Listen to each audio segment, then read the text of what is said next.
Nous sommes en février 2013. Comme tous les cardinaux, l'Argentin Jorge Mario Bergoglio, archevêque de Buenos Aires, a été convoqué à Rome pour un conclave. À chacun de ses passages dans la capitale italienne, Bergoglio loge rue Scrofa, dans une pension proche de l'église Saint-Louis des Français. C'est dans cette église que l'Argentin vient chaque jour se recueillir.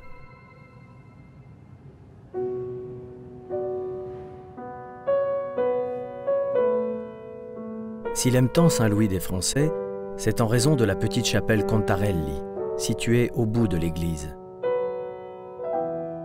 Là, 3 toiles du Caravage sont consacrées à un des apôtres, Lévi, celui que nous appelons Matthieu.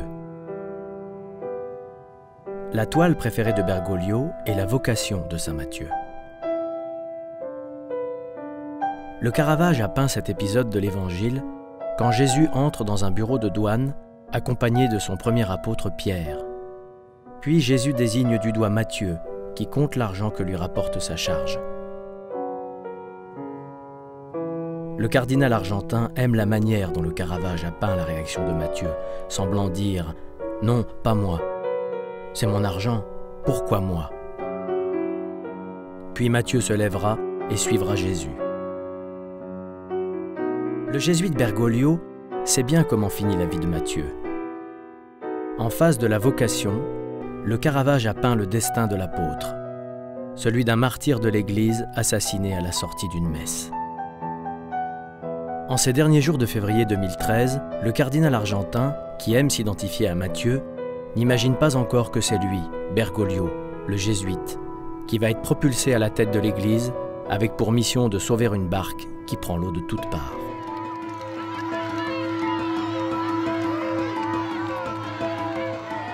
Qui est donc cet homme qui va prendre tous les risques pour réformer une institution en perdition?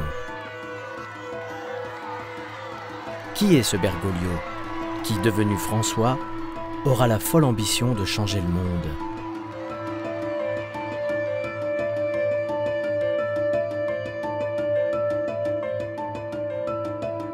Il se passe quelque chose au Vatican, le plus petit État du monde. Le nouveau pape a décidé de réaliser un aggiornamento sans précédent.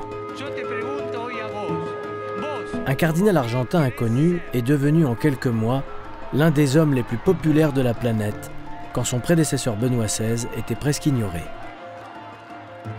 Voici l'étonnante histoire de Jorge Mario Bergoglio, le jésuite argentin devenu le pape François.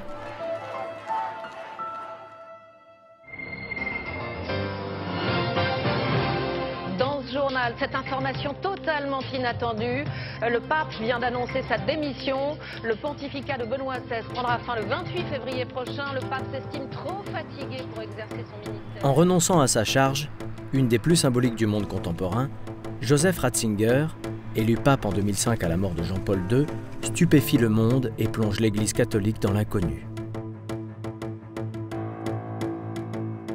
Évidemment, rien ne laissait supposer qu'il allait se retirer. Donc ça a été une surprise totale. Monseigneur, bonjour. Quand et comment avez-vous appris la démission de Benoît XVI? Eh bien, je l'ai appris brusquement ce matin, comme tout le monde. Dans le couloir, il y avait une télévision. Bon. Avec le prêtre qui était là, on s'est arrêté, on a dit « Tiens, on parle du pape ». Et on entendait François Hollande disant qu'il saluait la décision du pape. Bon, alors on a été surpris. Mon collaborateur m'appelle de Lyon en disant « Là, il y a un bruit incroyable, il paraît que le pape donne sa démission, mais attendez... » Je dis « Préviens-moi le plus vite possible, évidemment. » C'est vrai que ça a été quelque chose de stupéfiant pour tout le monde, quoi.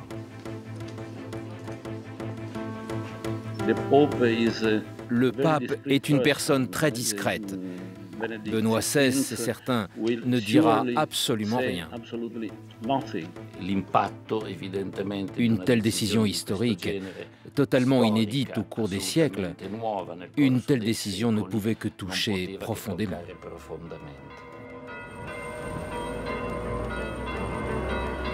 Lorsque l'hélicoptère blanc emporte Benoît XVI, s'ouvre pour l'Église une phase d'incertitude. Un à un, les 200 cardinaux arrivent à Rome, déboussolés et confrontés à une situation inédite. ils doivent participer à des congrégations générales pour préparer le conclave qui procédera à l'élection du nouveau pape. Quand moi je suis arrivé à Rome pour suivre le conclave, donc après la démission de Benoît XVI, c'est vraiment un souvenir presque physique. On avait l'impression de cette ville, il faisait froid, il pleuvait, c'était gris, et on voyait les cardinaux qui arrivaient pour élire le pape qui étaient mais sous le poids du souci, quoi. Parmi les cardinaux, 115 seront électeurs, dont 30 Italiens et 60 Européens, une majorité. Le cardinal argentin Bergoglio sait qu'il vit son dernier conclave. À 76 ans, le jésuite va prendre sa retraite. Il a réservé une place dans une maison pour anciens prêtres de Buenos Aires qu'il attend à son retour de Rome. Contrairement à Bergoglio qui a déjà vécu l'élection de Benoît XVI, 70% des participants assistent pour la première fois à un conclave. Pour moi, personnellement, c'était très important parce que c'était la première fois que je participais à l'élection d'un pape. Et donc, on n'est pas, quand on débarque de l'avion, on n'est pas forcément préparé à se jeter sur l'urne et à voter.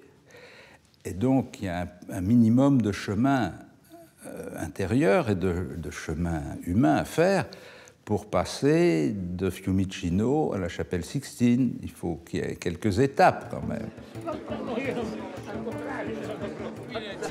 Malgré l'insistance de la Curie, cette administration du Vatican, représentée dans la salle par le puissant et controversé cardinal Bertone, numéro 2 de Benoît XVI, les cardinaux refusent de fixer la date d'entrée en conclave. Ils décident de débattre ensemble autant de temps qu'il sera nécessaire afin de pouvoir mettre sur la table tous les problèmes de l'Église. Vous avez des cardinaux proches de la curie romaine, des cardinaux, on va dire, politiques, qui sont des gens de l'appareil. Eux, ils ont envie qu'il y ait une continuité, qu'on ne fasse pas trop de vagues, qu'on étouffe les affaires et qu'on essaye de régler ça de manière discrète. Et puis vous avez la majorité des cardinaux, surtout ceux qui connaissent peu Rome, qui viennent de tous les continents, qui eux en ont ras-le-bol et qui ont envie de faire complètement le ménage. Voilà plusieurs décennies que la curie romaine est secouée par des scandales qui ont fini par mettre en péril l'avenir même de l'Église catholique. Au moment où Benoît XVI renonce, et c'est la raison principale de sa renonciation, la curie romaine est en état de totale déliquescence. Plus personne ne gouverne vraiment, il y a des clans rivaux qui s'envoient des missiles les uns les autres, et en plus il y a l'affaire de la Banque du Vatican qui n'a jamais réussi à résoudre. Ça continue, il y a des scandales financiers, les Nations Unies décrètent l'État du Vatican comme un État corrompu.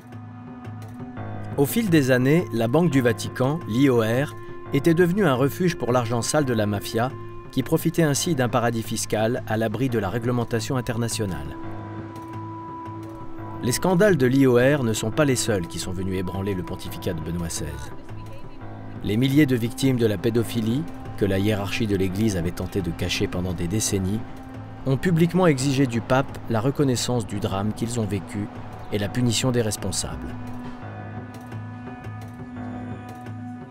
Secoué par ces scandales à répétition, incapable de contrôler son administration, Joseph Ratzinger a compris que seul un nouveau pape pourrait engager l'indispensable réforme de la curie romaine. Une réforme exigée par une majorité de cardinaux excédés, réunis en congrégation générale. Si le cardinal Bertone, numéro 2 de la curie, concentre toutes les critiques de la salle, la question que tous se posent est de savoir qui parmi eux aura suffisamment de courage pour tout changer au Vatican. Sur 200 cardinaux, j'en connais à peine la moitié. Donc, à travers les congrégations générales, c'est aussi une manière d'entendre comment des cardinaux comprennent la situation, l'interprètent, l'apprécient, suggèrent des hypothèses de travail, etc. Donc c'est très intéressant pour se faire une idée de qui pourrait remplir le rôle. Qui choisir pour revêtir la tunique blanche confectionnée par le tailleur romain Gamarelli? Les proches de Benoît XVI défendent l'italien Scola, archevêque de Milan. Conservateur, il plaît aussi aux progressistes. Il pourrait être l'homme du compromis. Le cardinal Bertone, qui a compris que l'Assemblée était tentée par le renouveau, pousse la candidature du conservateur brésilien Scherer, archevêque de Sao Paulo, la garantie qu'il n'y aura pas trop de vagues au Vatican.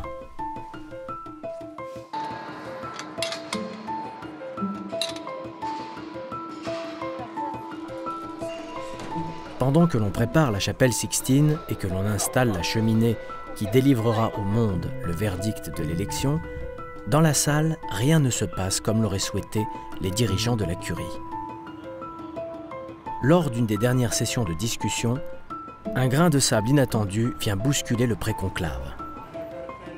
Le cardinal Bergoglio, qui n'a plus rien à perdre ni à gagner, a décidé de dire ce qu'il avait sur le cœur. Tout à coup, presque par surprise, l'exaspération collective est incarnée par le jésuite argentin. Nous ne sommes pas un parlement tumultueux, mais il y a des qualités de silence différentes. Et donc j'ai été frappé par la qualité de silence qui s'est instaurée dès les premiers mots de l'intervention du cardinal Bergoglio. Je me rappelle, il dit il faut que l'Église ne soit pas comme la femme recourbée de l'Évangile. L'Église, elle est cette femme recourbée lorsque finalement elle ne s'occupe que d'elle-même, de son organisation, de son animation. Et il dit, l'Église, en fait, elle est chargée par le Christ de porter une bonne nouvelle et elle doit sortir pour aller rejoindre les périphéries. Sur le verbe sortir, c'était là que c'était le plus impressionnant. Parce qu'il a pris cette citation de l'Apocalypse où on voit Jésus qui dit « Voici, je me tiens à la porte et je frappe. Et si quelqu'un entend ma voix et s'il ouvre la porte, j'entrerai. » Il dit « Maintenant, j'ai l'impression que c'est l'inverse. » Il est à l'intérieur de l'Église et il dit « Mais laissez-moi sortir !» Donc là, il nous disait que par un aspect majeur, l'Église trahit sa mission. Bon, ça fait un petit peu... ça secoue, quoi.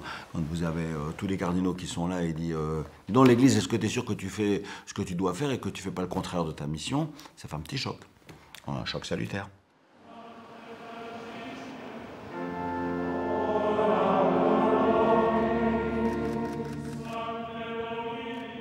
Comme grisés par des jours et des jours de discussion, les 115 cardinaux électeurs font leur entrée le 12 mars 2013 dans la chapelle Sixtine.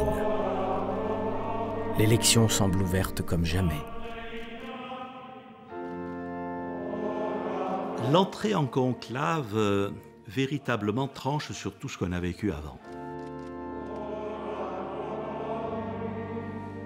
On sent, si vous voulez, tout d'un coup comme une espèce de poids de dire, mais à quelques-uns, là, nous prenons une décision qui sera une décision fondamentale pour la vie de l'Église dans le choix de ce pape-là.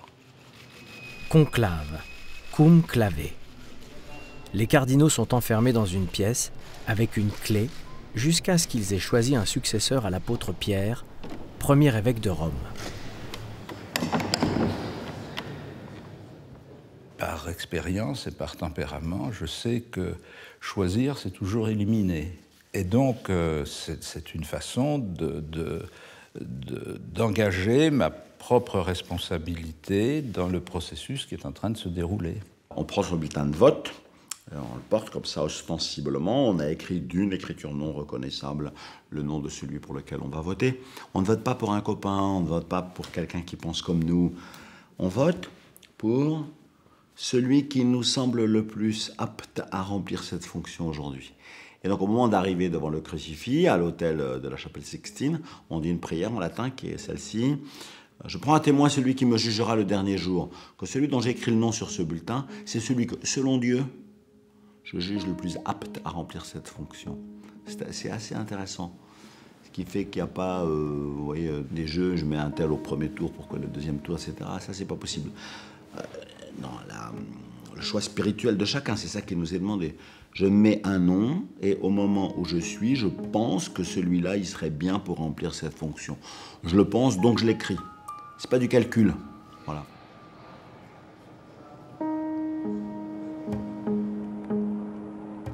Au soir du premier tour, une épaisse fumée noire s'élève place Saint-Pierre et déçoit la foule rassemblée. En réalité, à l'intérieur de la chapelle Sixtine, les dés sont jetés. La primaire papale, ce premier tour couperé, a rendu son verdict. Jusqu'au soir du premier tour, en fait, on ne sait rien. Parce qu'il y a les journaux qui disent, mais enfin, ils ne savent rien. Donc, il faut bien qu'ils disent. Et nous, on ne sait pas. Et le soir du premier tour, on sait où les voix sont allées. Voilà. Ah.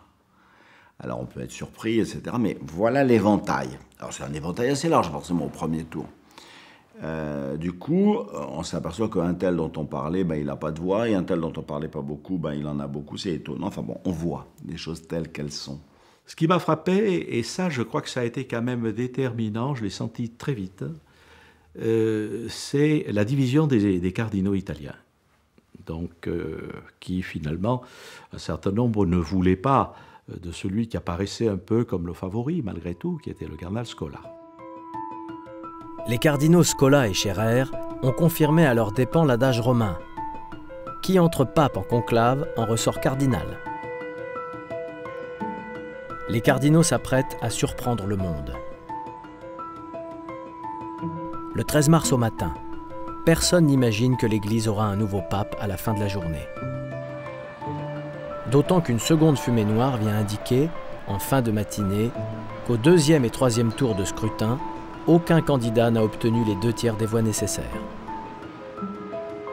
En réalité, tout est en train de s'accélérer dans la chapelle Sixtine. Il y a toujours un moment où, on peut dire, un conclave bascule. C'est-à-dire quand le candidat arrive à peu près autour de 50-55 voix, il en faut 77, c'est-à-dire les 2/3 des voix pour être élu.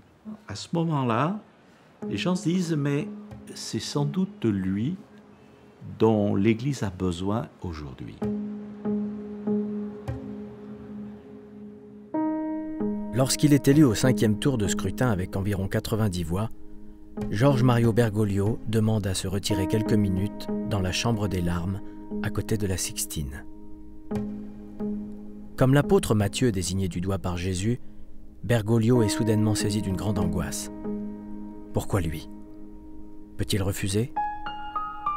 Bergoglio ferme les yeux et tente de faire le vide.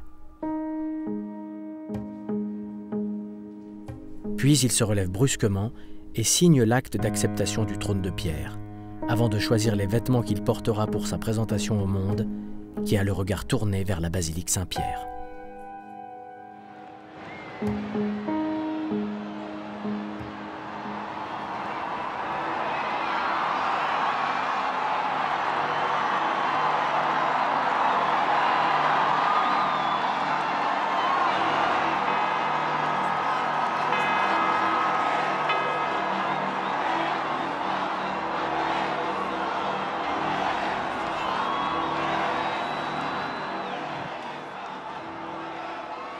Annuncio vobis gaudium magnum, habemus papam.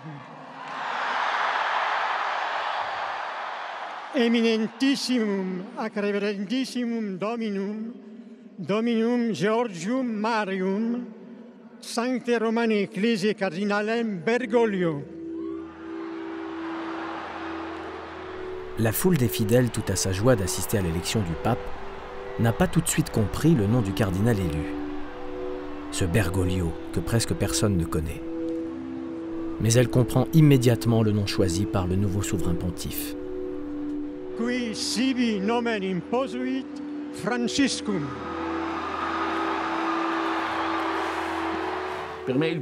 Pour moi, le plus fort a été le choix du nom, François. Là aussi, c'était quelque chose de totalement nouveau dans l'histoire pontificale.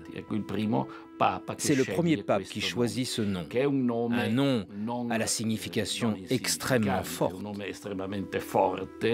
François, il faut une audace extraordinaire pour choisir ce nom. Et c'est un nom-programme. C'est ramener l'Église à ses fondamentaux évangéliques. François, c'est vraiment le pauvre d'Assise, c'est celui qui a déjà bousculé l'Église, bousculé l'institution au Moyen-Âge en lui disant il faut arrêter de s'enrichir, il ne faut pas être dans le pouvoir, il faut être dans le service, il faut être pauvre, il faut être humble. Et donc, dès les premiers instants, en prenant ce nom, il donne toute une tonalité, évidemment, qui va être celle de son pontificat.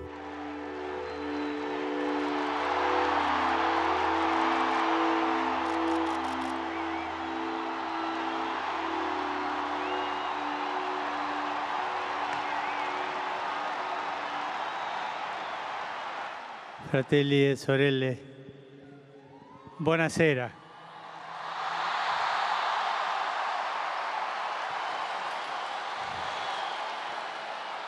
Voi sapete che il dovere del conclave era di dare un vescovo a Roma. Sembra che i miei fratelli cardinali sono andati a prenderlo quasi alla fine del mondo, ma siamo qui.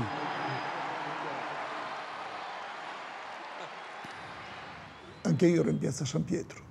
J'étais place Saint-Pierre et je commentais l'événement pour la télévision italienne. Le pape François, avec son bonsoir, a modifié le rapport du pape avec les journalistes et avec le monde entier. Vorrei dare la benedizione, ma prima vi chiedo un favore. Prima che il vescovo benedica il popolo, vi chiedo che voi pregate al Signore perché mi benedica. La preghiera del popolo chiedendo la benedizione per il suo vescovo. Facciamo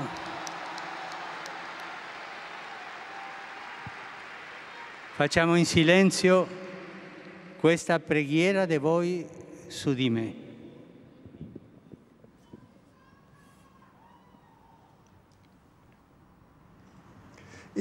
À son invitation à la prière, la place Saint-Pierre s'est plongée dans un profond silence.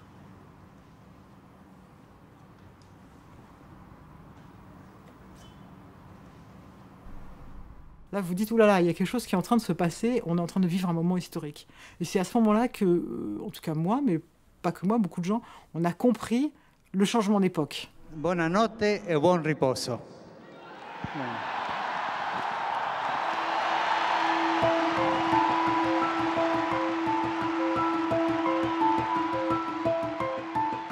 Passe devant moi, il avait déjà donc ceux qui l'escortaient, les gendarmes en civil.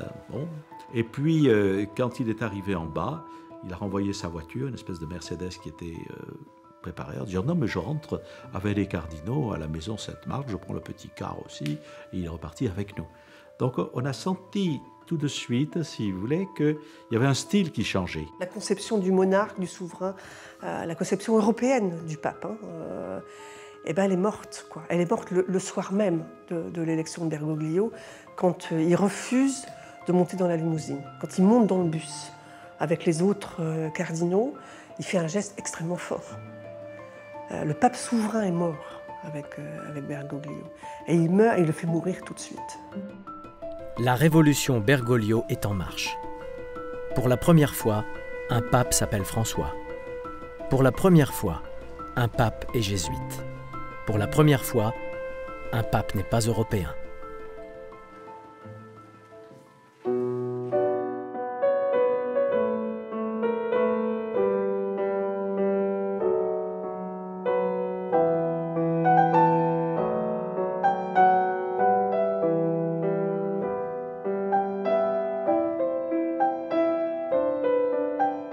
Étrange situation qui voit un homme que presque personne ne connaît, subitement adulé par le monde entier. Quel fil tirer pour découvrir qui est vraiment George Mario Bergoglio? Quelques notes de musique peuvent certainement nous aider. Bergoglio a toujours considéré que les artistes savaient dire en beauté la réalité tragique et douloureuse de la vie. Une de ses compositions préférées est la Passion selon saint Matthieu de Jean-Sébastien Bach.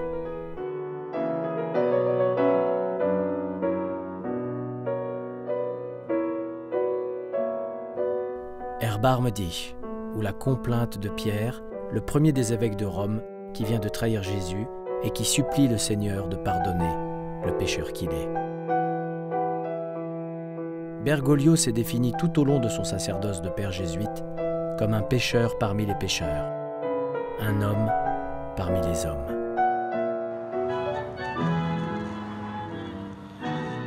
Un homme qui a passé toute sa vie en Argentine, et notamment à Buenos Aires.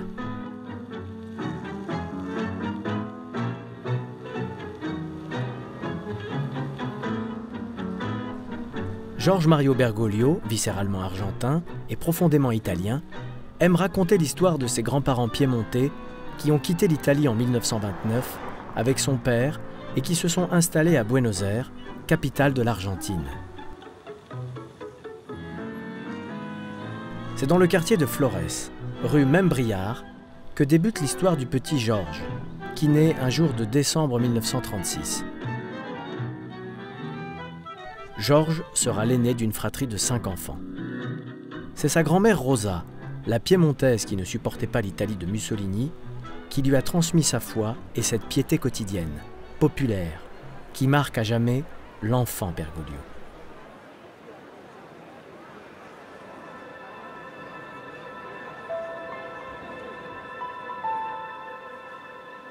Comme tous les jeunes de son âge, l'adolescent est bientôt fasciné par Juan Perón, élu président en 1946. Juan Perón et sa femme Eva, que tous les Argentins appellent Evita, ont inventé un régime autoritaire et corporatiste qui a su emporter l'adhésion populaire par son anti-américanisme et par des mesures sociales fortes. Comme tous les Argentins, le jeune péroniste Bergoglio pleure la mort d'Evita Perón en 1952. Emporté par un cancer fulgurant à 33 ans. Le destin du jeune porteño, comme on appelle les habitants de Buenos Aires, bascule un jour de 1953. Georges a 17 ans, une petite amie, une bande de copains. Le jour de la Saint-Mathieu, alors que son quartier s'apprête à fêter le printemps et Georges a dansé le tango jusqu'à l'épuisement, il passe devant l'église de Flores. Et sans vraiment savoir pourquoi, il choisit d'entrer. Dans l'église, un sentiment étrange l'envahit, qui va bientôt changer sa vie. Le choc est immense. Là, près de la Vierge de Luján, protectrice de l'Argentine, Bergoglio ressent le besoin vital de se confesser, comme si quelqu'un l'attendait. Une rencontre mystique qui ne le quittera plus. Le jeune garçon de 17 ans connaît sa première conversion sous le regard de l'apôtre Pierre, premier évêque de Rome, qui tient dans ses mains la clé du paradis et celle de l'Église universelle. Lorsqu'il sort de l'Église, Bergoglio a une certitude, il deviendra prêtre.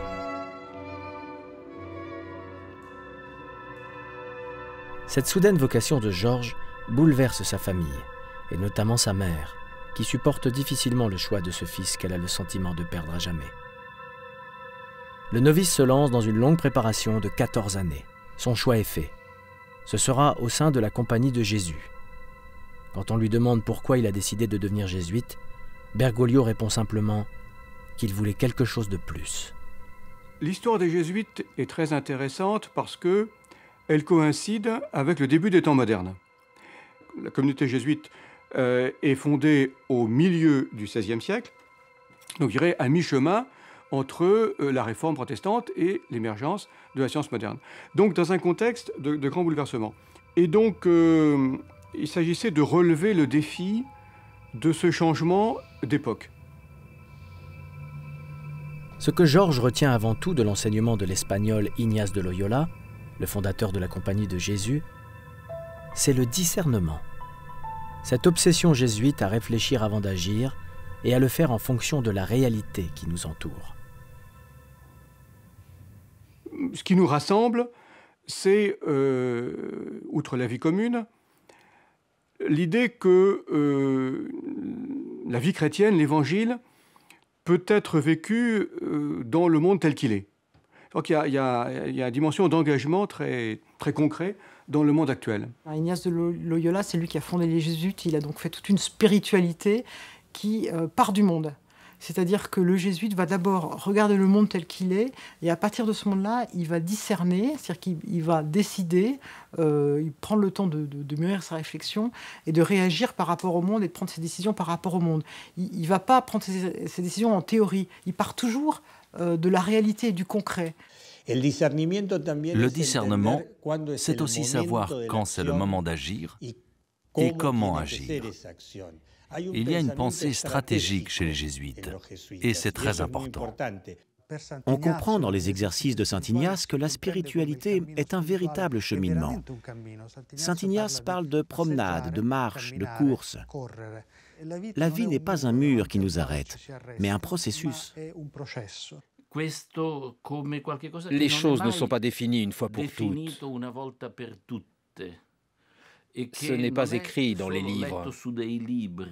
Il faut chercher dans les situations de la vie quotidienne, à travers la rencontre avec les autres, à travers ce que la vie m'inspire et me suggère. La Compagnie de Jésus envoie le novice Bergoglio faire ses humanités au Chili. C'est là, dans les bidonvilles de Santiago, qu'il est confronté à la misère qui est en train de gagner les faubourgs des capitales latino-américaines. Georges reçoit cette pauvreté comme un coup de poing violent, déstabilisant. Dans une lettre à sa sœur Maria Elena, le jeune séminariste raconte ce que sera l'engagement d'une vie. Les enfants sont d'une très grande pauvreté. Tu ne sais pas ce que c'est car tu n'as jamais manqué de nourriture. Pense bien à ce que je te dis. Quand tu es joyeuse, beaucoup d'enfants pleurent. Quand tu t'assieds à table, beaucoup n'ont qu'un bout de pain à manger. Et quand il fait froid, certains n'ont rien pour se protéger.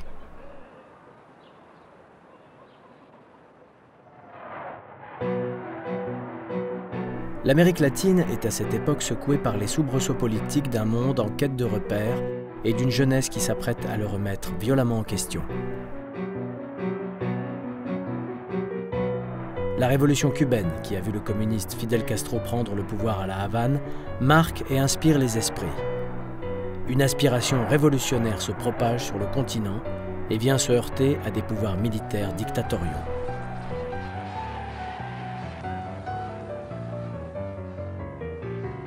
L'Église catholique elle-même tente de se transformer lors du Concile de Vatican II, né en 1962, de la volonté des papes Jean XXIII puis Paul VI. Le Concile Vatican II, l'Église catholique, va donner une grande importance à l'engagement social des chrétiens.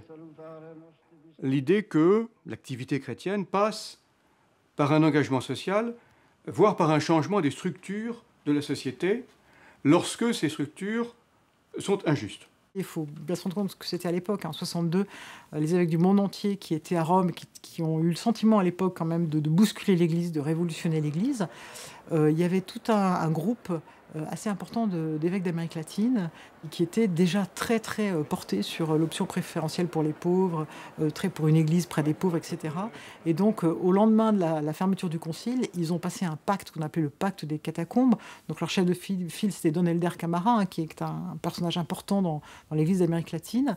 Et dans ce pacte, ils se sont engagés à vivre simplement, à faire appel aux laïcs, à en finir avec un certain nombre de costumes. Et ils disent même, c'est assez marrant, parce qu'ils disent, il ne faut plus qu'on nous appelle Monseigneur, il ne faut plus qu'on nous appelle Éminence, mais il faut qu'on nous appelle Père. Et à l'époque, déjà, Bergoglio est marqué par cette tradition-là, cette tradition vraiment typiquement d'Amérique latine, de gens qui ont voulu retransformer l'Église, passer d'une Église des colons, d'une Église de riches, à une Église du peuple, une Église des pauvres. Cette ouverture au monde et aux réalités sociales, qu'a représenté Vatican II, marque durablement la formation du jeune jésuite Bergoglio, qui, de retour en Argentine, poursuit son parcours au collège Maximo de San Miguel, dans la banlieue de Buenos Aires. C'est là, à San Miguel, dans la chapelle du collège, que Jorge Mario Bergoglio est ordonné prêtre à 32 ans en 1969. Dans un moment de grande intensité spirituelle, il rédige une profession de foi personnelle. Je crois en ma douleur inféconde à cause de mon égoïsme. Je crois à la petitesse de mon âme qui cherche à absorber sans donner. Sans donner. Je crois que papa est au ciel avec le Seigneur. J'attends la surprise de chaque jour où se manifesteront l'amour, la force, la trahison et le péché.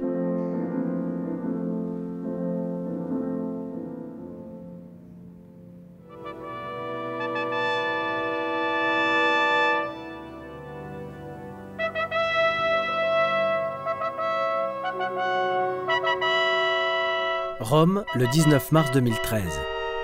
la Cité du Vatican intronise en grande pompe son nouveau pape.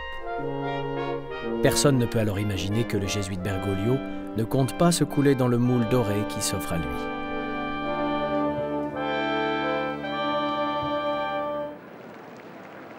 Avec François, le protocole ne sera plus le même. Une rupture de style sans précédent que le pape met en pratique immédiatement lorsqu'il se retrouve pour la première fois face aux milliers de journalistes accrédités par le Vatican. Io vi racconterò la storia. Nell'elezione io avevo accanto a me il arcivescovo emerito di San Paolo, il cardinale Claudio Umes. Quando la cosa diveniva un po' pericolosa, lui mi confortava, no?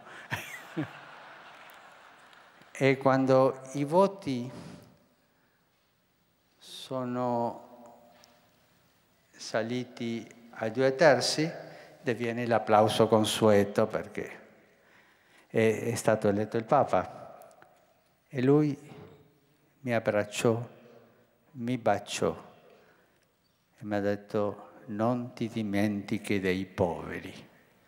E quella parola è entrata qui, i poveri, i poveri. Subito in relazione ai poveri ho pensato a Francesco di Assisi e così è venuto il nome nel mio cuore, Francesco di Assisi. E per me l'uomo della pace, l'uomo povero. Ah, come vorrei una chiesa povera e per i poveri. François, un nom manifeste que le pape compte bien mettre en application immédiatement.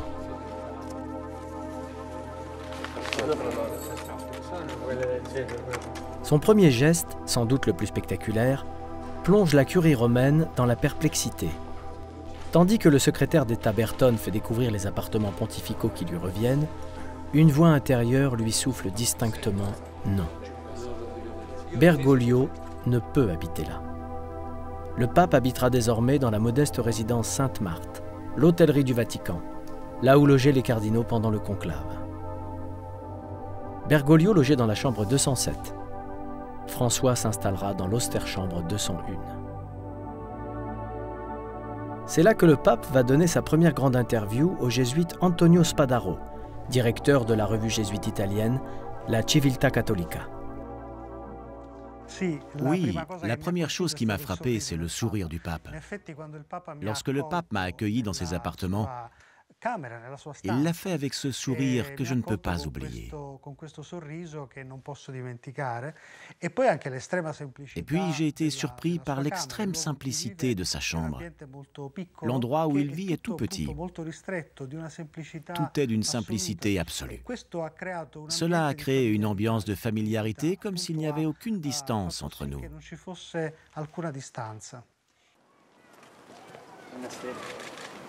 Il porte sa soutane blanche comme s'il portait une blouse de travail, il traîne ses grosses godasses noires. Donc le fait d'être là, dans tout ce qu'il est, c'est-à-dire le bonhomme tel qu'il est, claudiquant, racontant ses histoires, ne changeant pas de façon de s'exprimer. Parce que les papes, à un moment, s'expriment de façon très conceptuelle, avec beaucoup de théologie. François, lui, continue à parler comme un curé de campagne.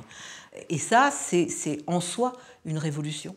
Io sono Caterina De Marchis dell'Istituto Leone XIII e mi domandavo perché lei, tu, hai rinunciato a tutte le ricchezze di un papa come un appartamento lussuoso oppure una macchina enorme. Invece è andato in un piccolo appartamento nelle vicinanze. Hai rinunciato alla ricchezza. Ma non è soltanto una cosa di ricchezza. Per me è un problema di personalità, no? Quello è. Ma questa domanda me l'ha fatto un professore ma perché lei non va a abitare là?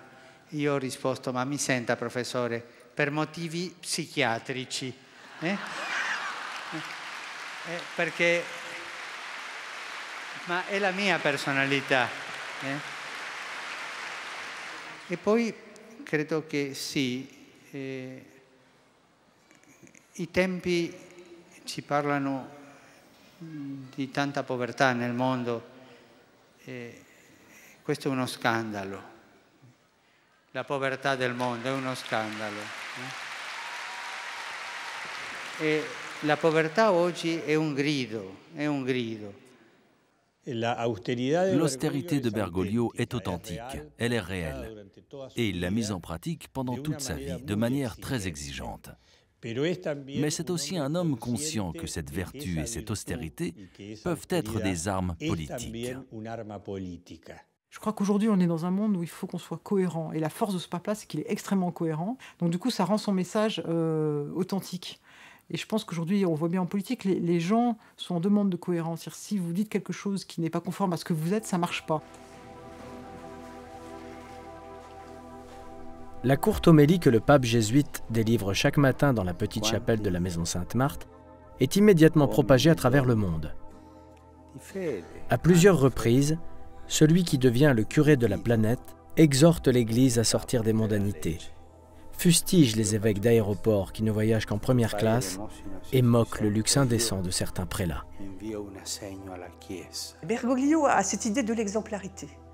Donc il faut que les cadres de l'Église soient exemplaires. Et le premier qui doit être exemplaire, c'est le pape. C'est vrai qu'en France, on ne sait pas trop ce que c'est, parce qu'en France, l'Église, elle est pauvre. Hein. Elle est pauvre depuis 1905. Il y a eu la séparation de l'Église et de l'État. Il n'y a plus d'argent pour l'Église. Mais c'est vrai qu'en Allemagne, en Italie, ce n'est pas du tout le cas. Et quand vous allez au Vatican et vous avez toutes les belles voitures, c'est parfois assez choquant. Alors, ce qui est rigolo, c'est que depuis qu'il est là, il n'y a plus de belles voitures. De même, depuis qu'il est là, comme il est venu avec une grande croix en fer, enfin en métal, qui n'est pas du tout un métal précieux, du coup, il y a plein de cardinaux qui se sont mis aussi avec une croix. Pareil, métal bon. Donc effectivement, on sent les gens un peu gênés parce qu'il a une manière de pointer, de mettre le doigt sur des défauts.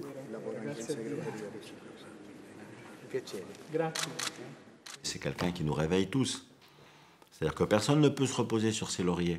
Un jour, j'étais avec un cardinal qui était là-bas depuis longtemps au Vatican. Il me dit, bah, dis donc, quand je vois maintenant mon appartement et ma voiture et tout, avec le pape qu'on a maintenant, ça va plus. Donc, en fait, elle a dit ça avec humour. Pas, en plus, ce qu'il y a de bien avec le pape François, c'est qu'il vous dit ça et il vous complexe pas. Voyez, il vous le dit parce que c'est vrai. Et il dit, si votre vie gagne en simplicité, vous savez bien qu'elle est plus évangélique, que vous n'y perdrez rien. Ni dans votre propre vie, ni dans votre amour du Christ, ni dans votre bonheur intérieur, ni dans le témoignage que vous donnerez. Il y a, dans sa manière d'agir, quelque chose de tellement simple que c'est quasiment irréfutable.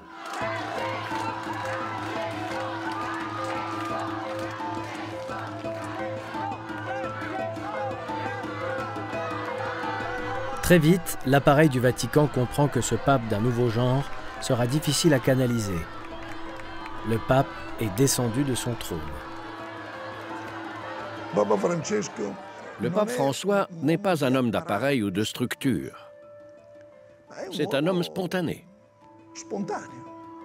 Alors d'un côté, on y gagne en immédiateté dans la communication.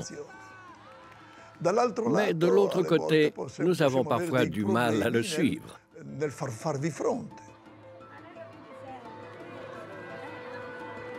Loin des rituels désuets du Vatican qui attiraient les touristes visitant Rome, l'audience générale du mercredi sur la place Saint-Pierre devient un moment de communion intense entre des foules de plus en plus nombreuses, et ce pape décidément bien différent.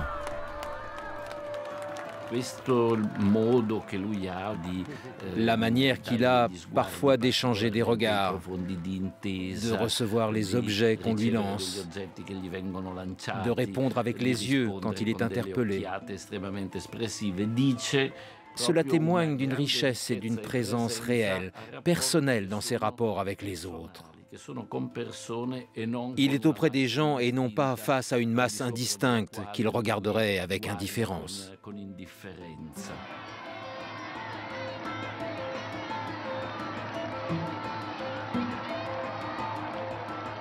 Et tout d'un coup, le pape embrasse les gens. Il embrasse les femmes à plein bras. C'est un truc incroyable. Normalement, il devient une sorte d'homme interdit. Or, en fait, il ne va cesser d'embrasser tout le monde, de toucher. C'est un pape qui touche. Et ce qui est étonnant avec François, c'est que le corps du pape, qui n'était qu'un corps symbolique, devient un corps relationnel.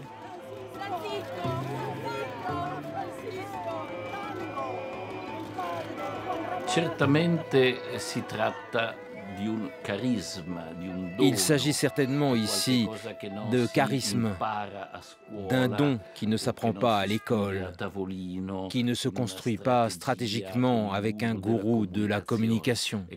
C'est quelque chose que l'on porte en soi et qui s'exprime spontanément.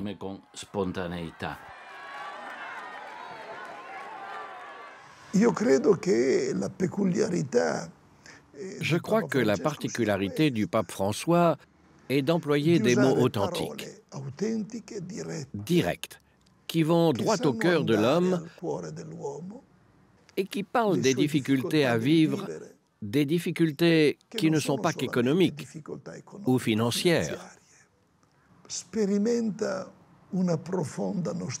Certains éprouvent une profonde nostalgie de Dieu.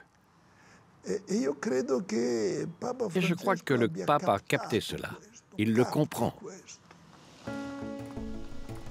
Quelques semaines après son élection, François veut définitivement changer l'image du pape.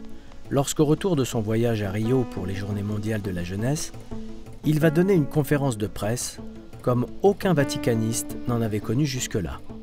Un voyage avec le pape, c'est effectivement toujours un événement puisque se retrouver à bord d'un avion dans les airs, il y a sa suite devant. Nous, les journalistes, on est environ 60-70 à l'arrière.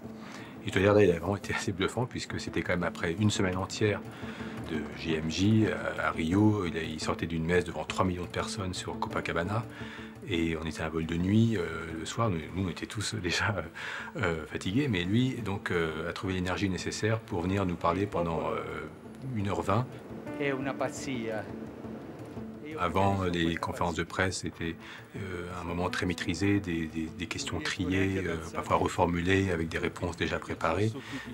Là, c'était vraiment très spontané et pour des vaticanistes beaucoup plus aguerris qui avaient connu d'autres papes, c'était vraiment nouveau de faire comme ça. François a une idée très précise en tête. Il veut sortir du piège médiatique de la morale sexuelle qui, depuis Jean-Paul II, brouille tous les messages des papes. Brasil hanno approvato una legge che amplia il diritto all'aborto e ha permitido il casamento entre personas del mismo sexo. ¿Por qué no ha hablado sobre eso? La Iglesia se ha expresado ya perfectamente sobre eso. No era necesario volver sobre eso. Como tampoco hablé sobre la estafa o la mentira u otras cosas en las cuales la Iglesia tiene una doctrina clara. Pero es un asunto que interesa a los jóvenes. Sí, pero no era necesario hablar de eso, sino de las cosas positivas que abren camino a los chicos, ¿no es cierto? Además, los jóvenes saben perfectamente cuál es la postura de la Iglesia. En disant à plusieurs reprises que l'Église devait sortir de son obsession à parler avortement ou mariage homosexuel, tout en confirmant l'orientation officielle du Vatican, François fait un pas de côté pour retrouver une liberté de parole. Et afin de marquer définitivement sa différence, il prononce cette nuit-là une petite phrase qui va immédiatement faire le tour du monde. Si una persona è gay e cerca il Signore e ha buona volontà, ma chi sono io per giudicarla? Il Catecismo della Chiesa Cattolica spiega tanto bello questo. Ma dice, aspetta un po'.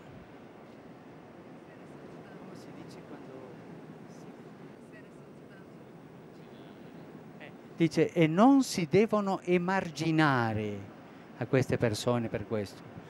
Devono essere integrate in società. Ce qui m'a frappé, c'est que très rapidement, ce que lui disait avait trouvé une résonance dans des milieux absolument pas catholiques. Et en fait, souvent, ce qu'il dit, c'est pas tellement autre chose que l'évangile. Quand il dit dans l'avion « Qui suis-je pour juger ?», ça, c'est vraiment une phrase de Jésus, quoi. Mais cette phrase, elle a eu beaucoup d'écho. Et finalement, parce que je pense que les gens, ça leur rappelait quelque chose qu'ils avaient encore dans leur inconscient de culture chrétienne, quoi.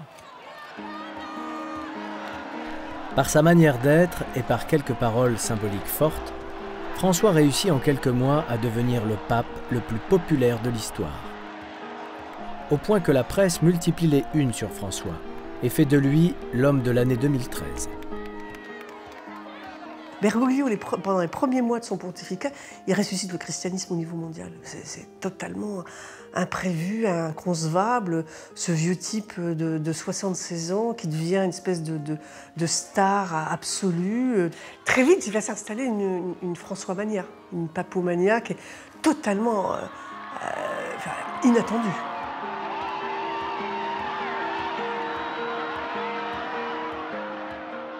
Malgré cette image de pape superstar, François a compris que son message devait demeurer celui d'un homme comme les autres, aux prises avec ses doutes, avec ses douleurs intimes, comme avec les fantômes de son passé. Des fantômes qui ont ressurgi juste après son élection, lorsque ses adversaires ont mis en cause son rôle durant la dictature militaire en Argentine. Il ne me semble pas anodin que le pape ait souvent reconnu qu'il est, lui aussi, un pécheur. On se souviendra de cette image forte, visuellement parlante, quand le jour de la pénitence, en public, le pape François a fait ce geste audacieux. Ce jour-là, comme il le fera à de nombreuses reprises, François ne respecte pas les consignes d'un cérémoniaire pontifical qui va devoir s'habituer à ce pape, qui suit son intuition plus que le protocole.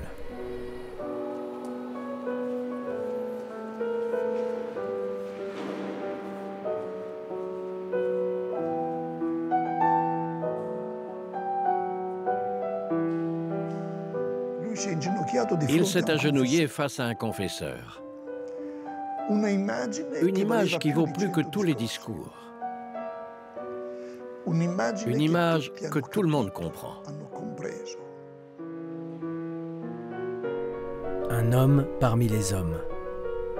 À 76 ans, le pape François n'a pas oublié les étapes de sa vie qui sont venues lui rappeler sans cesse la fragilité de l'existence, la difficulté à être un responsable et la nécessaire humilité de ceux qui croient trop vite en leur destin.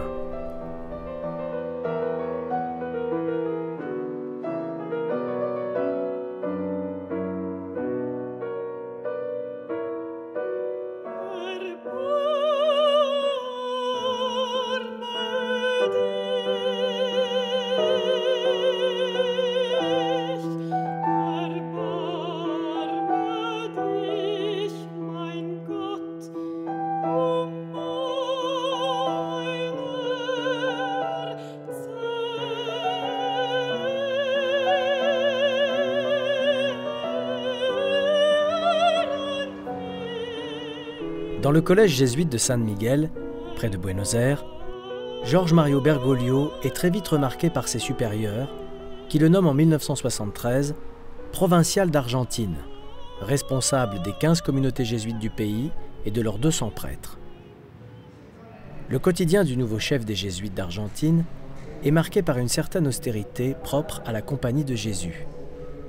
La vie en communauté. Une chambre et un bureau.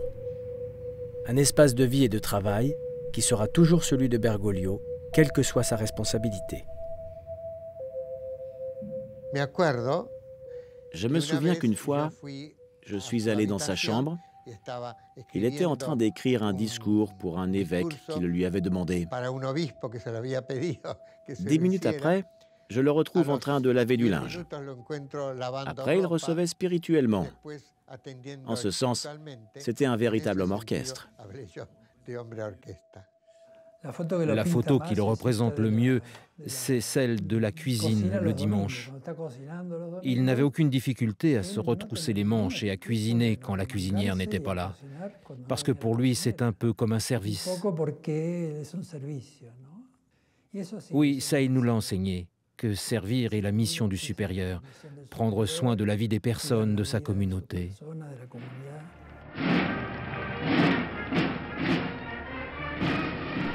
Dès sa prise de fonction, le provincial jésuite Bergoglio est confronté à une crise profonde qui fracture l'Église d'Amérique latine dans une période politique troublée.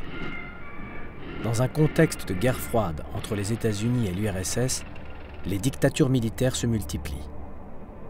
Des dictatures soutenues par les États-Unis, qui redoutent la propagation du modèle révolutionnaire cubain de Fidel Castro et de Che Guevara. Au Chili, le président socialiste Salvador Allende est renversé par le général Pinochet lors d'un coup d'État militaire. Une guerre violente, sans merci, dans laquelle s'implique un nombre de plus en plus grand de prêtres.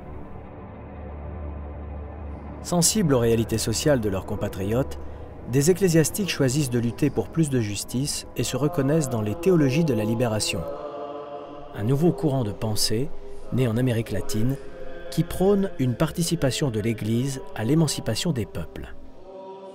Cette théologie divise tout à coup les catholiques en deux camps. Ceux proches des courants révolutionnaires et ceux qui restent fidèles aux dictatures, soit par conviction, soit par peur du désordre.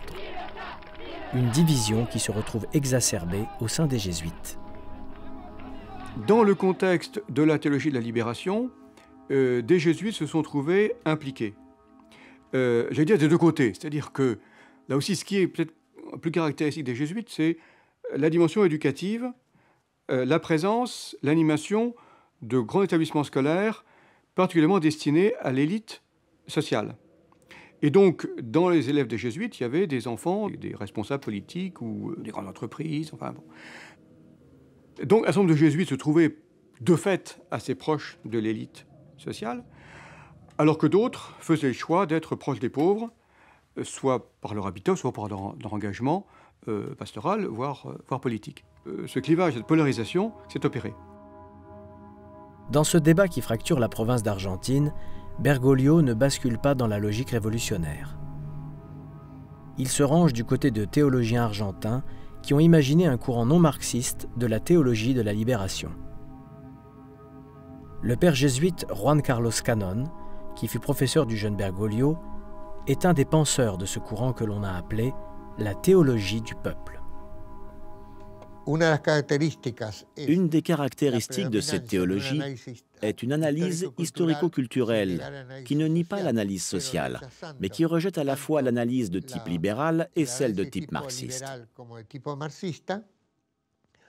Une autre caractéristique est la revalorisation de la culture populaire, et dans cette culture populaire, l'importance des pauvres, l'option préférentielle pour les pauvres. Quand Bergoglio est devenu provincial, il m'appuyait sur ces sujets de théologie de la libération, mais dans la ligne de la théologie du peuple. Il continuait à lire ce que j'écrivais et me défendait si quelqu'un m'attaquait. Bergoglio, dans le contexte argentin, il a toujours été très sensible aux questions de justice sociale, mais critique à l'égard d'un bouleversement de type révolutionnaire qui ne lui paraissait pas être la solution pour l'Argentine. Au sein de la province des Jésuites, les oppositions se renforcent tandis que la situation politique du pays s'aggrave. Des groupes paramilitaires décident d'éliminer physiquement leurs opposants marxistes. Plusieurs religieux sont criblés de balles sur le parvis de leur église. Le provincial Bergoglio n'accepte plus que des jésuites risquent leur vie par leur engagement dans les bidonvilles. Il refuse aussi qu'un engagement trop politique de quelques-uns menace la compagnie dans son ensemble. Alors, d'autorité, il décide de dissoudre les communautés jésuites les plus menacées par les paramilitaires. Une mesure radicale qui fait beaucoup de vagues en interne. Certains des prêtres, comme le père Yorio et le père Yalix, n'acceptent pas une telle décision. Refusant de dissoudre leur communauté, les deux hommes qui entourent sur cette photo leur provincial ont fait appel à Rome, au supérieur de l'ordre, pour trancher leurs différends avec Bergoglio. N'ayant pas obtenu gain de cause, les deux prêtres sont obligés de quitter les jésuites au début de 1976. Une affaire qui aurait dû demeurer interne, mais qui prend un tour dramatique lorsque les deux religieux sont enlevés, quelques semaines plus tard, par des militaires. C'est cet enlèvement qui sera utilisé dès son élection contre Georges Bergoglio pour mettre en cause sa responsabilité durant ces années troublées. En mars 1976, le général Videla, l'amiral Massera et le général Agosti imposent à l'Argentine une dictature policière et sanglante qui durera 7 années.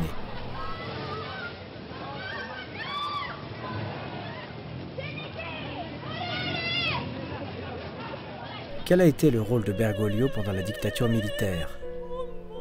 Qu'a-t-il fait lorsque les prêtres Iorio et Alix ont été enlevés? À moins de 40 ans, le provincial Bergoglio est face à sa conscience.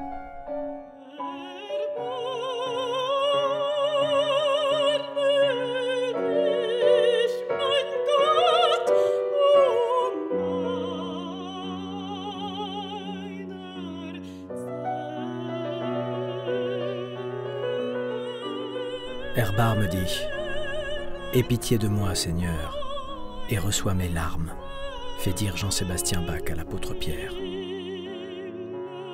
La parabole d'une vie pour Georges Mario Bergoglio.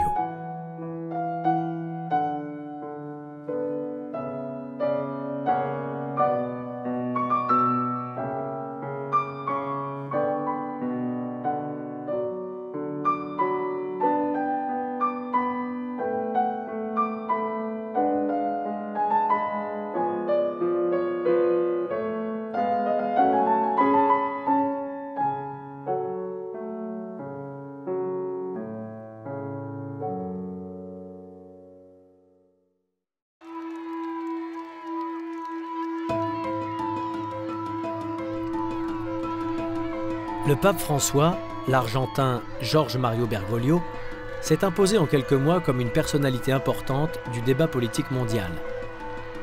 Sa manière originale d'occuper le trône de pierre ne laisse personne indifférent et suscite des interrogations au sein même du Vatican.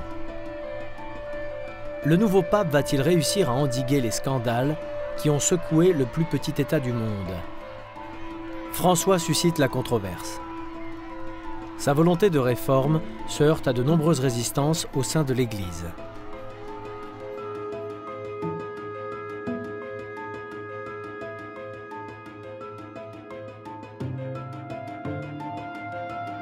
La controverse, Jorge Mario Bergoglio a dû l'affronter toute sa vie durant. La plus importante concerne son rôle en tant que responsable jésuite durant la dictature militaire qui a commencé en Argentine en 1976. Une responsabilité utilisée par ses adversaires qui ont laissé entendre qu'il s'était compromis avec la dictature du général Videla.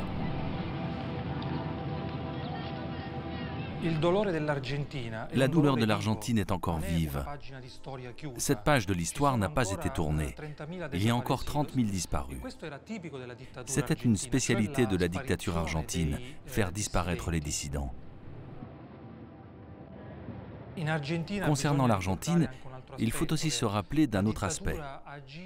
La dictature agissait au nom de Dieu. Il y a de nombreux cas de prêtres complices, par exemple l'aumônier militaire von Wernich, qui a depuis été condamné à perpétuité, qui encourageait les tortionnaires lors des interrogatoires musclés. Quand ils doutaient et se demandaient pourquoi ils devaient faire du mal à ces gens, le prêtre leur répondait « Vous accomplissez le dessein de Dieu pour l'Argentine. Vous éviterez la déchristianisation de votre pays. » En 1976, Bergoglio est provincial jésuite d'Argentine.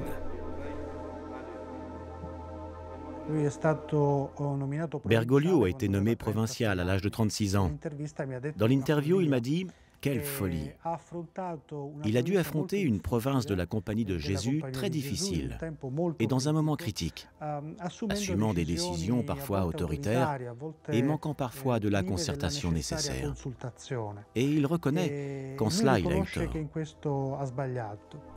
Face aux dangers qui pesaient sur certaines communautés jésuites, menacées par les paramilitaires, Bergoglio a notamment décidé de dissoudre celle des pères Iorio et Yalix, qui ont dû quitter la Compagnie de Jésus. Quelques semaines plus tard, les deux prêtres sont enlevés par des militaires. Une concordance des événements qui a été utilisée pour distiller le doute sur la responsabilité de Bergoglio. S'il s'est opposé aux deux prêtres adeptes de la théologie de la libération et s'il n'a pas dénoncé publiquement à l'époque la dictature de Videla, N'a-t-il pas été complice des militaires comme d'autres religieux argentins? Frappé par cette polémique née dès le soir de l'élection de François, le journaliste d'investigation Nello Scavo a décidé d'enquêter sur ce passé du provincial Bergoglio. Certainement qu'entre Bergoglio et ses deux prêtres jésuites, il y avait des divergences d'opinion. La compagnie de Jésus à cette époque était très divisée. C'était peu après le Concile Vatican II.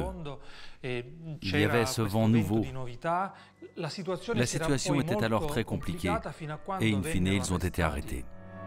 Nello Scavo a découvert que si Bergoglio a culpabilisé de voir ses deux anciens condisciples enlevés, il était surtout prêt à prendre beaucoup de risques pour obtenir leur libération. Bergoglio parvient à rencontrer 2 fois le général Videla et l'amiral Massera grâce à un stratagème. Il parvient à dire une messe dans la résidence où logent ces 2 militaires.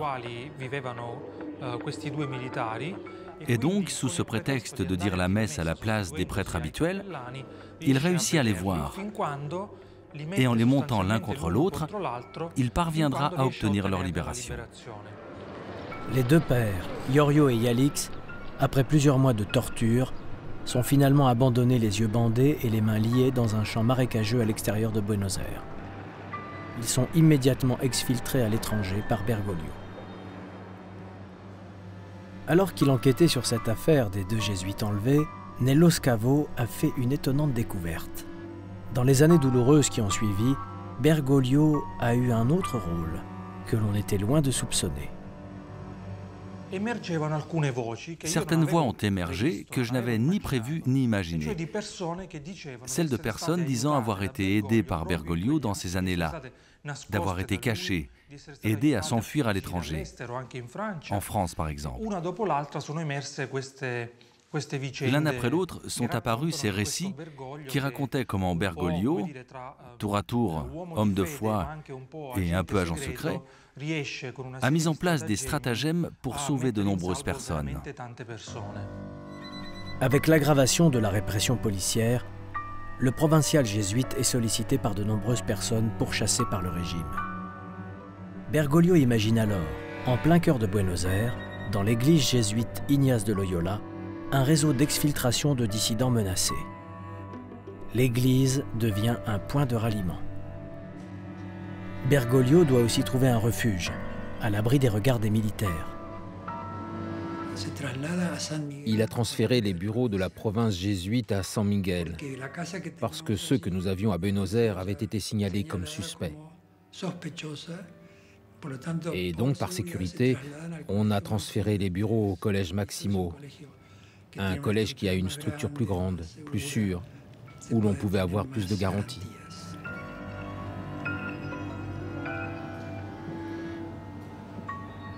La chose étonnante est que les gens qui s'adressaient à Bergoglio n'étaient pas uniquement des persécutés chrétiens, catholiques ou croyants. Beaucoup étaient de gauche, communistes, athées. Lui n'a jamais fait de distinction entre hommes et femmes, croyants ou non croyants. Et cela se passait au collège San Miguel de Buenos Aires. Certains venaient faire des retraites spirituelles et ça attirait mon attention. Je me disais, tiens, ces retraites sont bien longues. En réalité, il attendait de leur obtenir des papiers pour les sortir du pays. Et grâce à ça, il a sauvé pas mal de personnes. Il a même emmené quelqu'un jusqu'à Port Iguazú pour qu'il puisse passer au Brésil. Et pour réussir, il l'a habillé en prêtre. Émergent peu à peu les voix de ceux qui ont été aidés ou sauvés par un jeune responsable jésuite de moins de 40 ans. Une juge pourchassée par les militaires. Des séminaristes acquis à la théologie de la libération. Un étudiant trop péroniste aux yeux de la junte. Si certains ont eu la vie sauve, tous n'ont pas eu cette chance. Comme Esther Balestrino de Carrega, un ancien professeur de Georges Bergoglio, qui lui confie, trop tard, ses documents marxistes les plus compromettants, avant d'être enlevé puis jeté dans l'océan depuis un avion, lors d'un de ces vols de la mort qu'affectionnaient les paramilitaires argentins.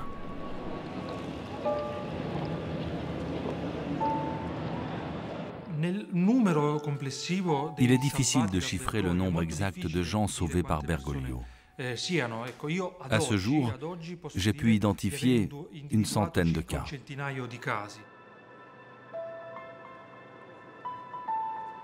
Georges Bergoglio n'a jamais cherché à mettre en avant son action durant la dictature. Comment se vanter d'avoir sauvé 100 personnes ou plus quand le pays pleure 30 000 disparus?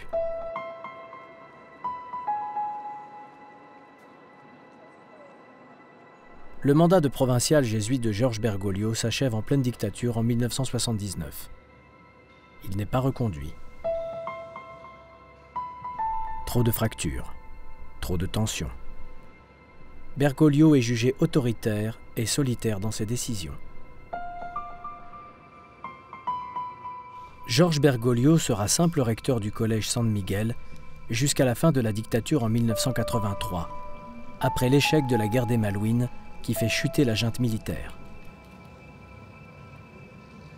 La forte personnalité de Bergoglio divise profondément les jésuites d'Argentine. Des camps se forment, pour ou contre Bergoglio. Un jeu de pouvoir inacceptable au sein d'un ordre où l'on est censé n'avoir aucune ambition personnelle.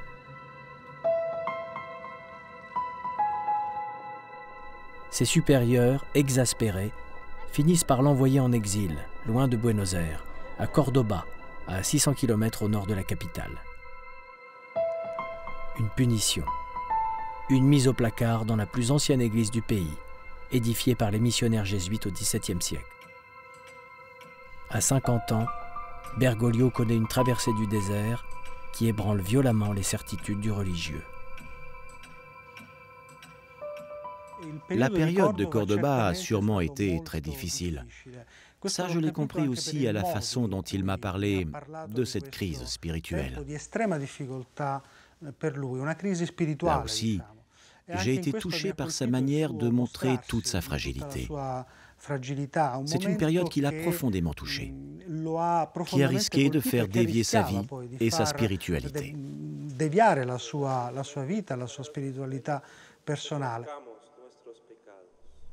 Une retraite d'office qui force le jésuite à réfléchir à ses erreurs passées.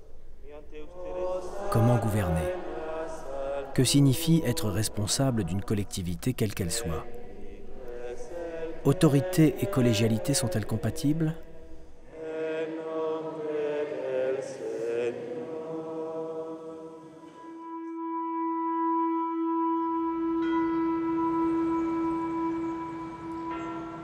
Le pape François n'a certainement pas oublié l'exil de Cordoba, quand il pensait terminer sa vie religieuse comme simple confesseur d'une petite paroisse du nord du pays.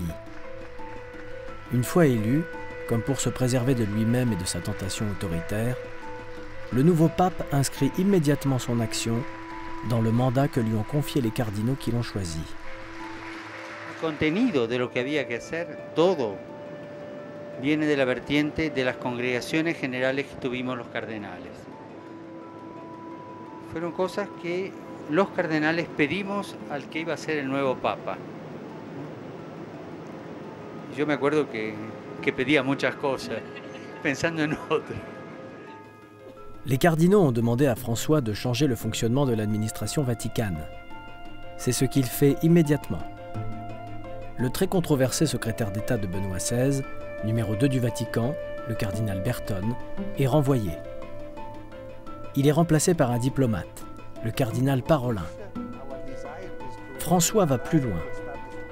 Afin de briser la mainmise du secrétaire d'État sur le Vatican, il crée un nouveau poste de secrétaire à l'économie, confié à l'Australien George Pell. La décision de François, certainement la plus symbolique, et qui restera dans les annales d'une église habituée à tout attendre du pape, est la constitution d'un conseil des cardinaux. 8 responsables venus du monde entier sont chargés d'assister le pape dans ses décisions. C'est quand même une manière d'exercer la fonction pontificale assez nouvelle. Et du coup, ça peut aussi aider dans l'Église pour dire, dans l'Église, on a besoin peut-être de plus de concertation. L'évêque ne peut pas décider tout seul. D'ailleurs, le pape François le dit. Il faut qu'il se fasse entourer. Il faut qu'il écoute les laïcs. Il faut qu'il écoute les gens qui l'entourent. Donc là, il y a quand même une forme de démocratisation, même si c'est un terme plus politique que religieux, qui est en train de se mettre en place et qui est vraiment nouvelle. Que François change la manière de gouverner l'Église est insupportable pour de nombreux membres de la Curie romaine. Une sourde opposition s'organise au Vatican. Les plus traditionalistes n'acceptent pas que le souverain soit descendu de son trône. Les petites phrases assassines se répandent dans Rome contre ce pape qui ose désacraliser la fonction. Plutôt que de reculer face à la grogne, François contre-attaque et va encore plus loin. Lors d'un discours d'une extrême violence adressé à son administration fin 2014, le pape dresse la liste des 15 maladies de la Curie, appelant chacun à un examen de conscience. Du jamais vu dans les salons feutrés du Saint-Siège. Vorrei menzionare alcune di queste probabili malattie curiali. Celui qui se sent immortel ou indispensable. Ceux atteints d'Alzheimer spirituel et qui oublient l'Évangile. François rajoutant à sa liste la vanité, la médisance, la rivalité, l'indifférence, la mondanité. Et puis en interne au Vatican, c'est un patron, un vrai patron. C'est un peu ce qui change d'ailleurs, c'est qu'avant le pape régnait, là on a un pape qui gouverne, qui s'invite dans des réunions, que vous pouvez croiser parfois dans l'ascenseur. On voit le pape directement. Et ça c'est un grand changement de culture, de gouvernance au sein de la Curie. Ils ont un patron sur le dos maintenant. Et ça qui est très déterminé, ce côté un peu parfois général jésuite qui fait avancer sa réforme.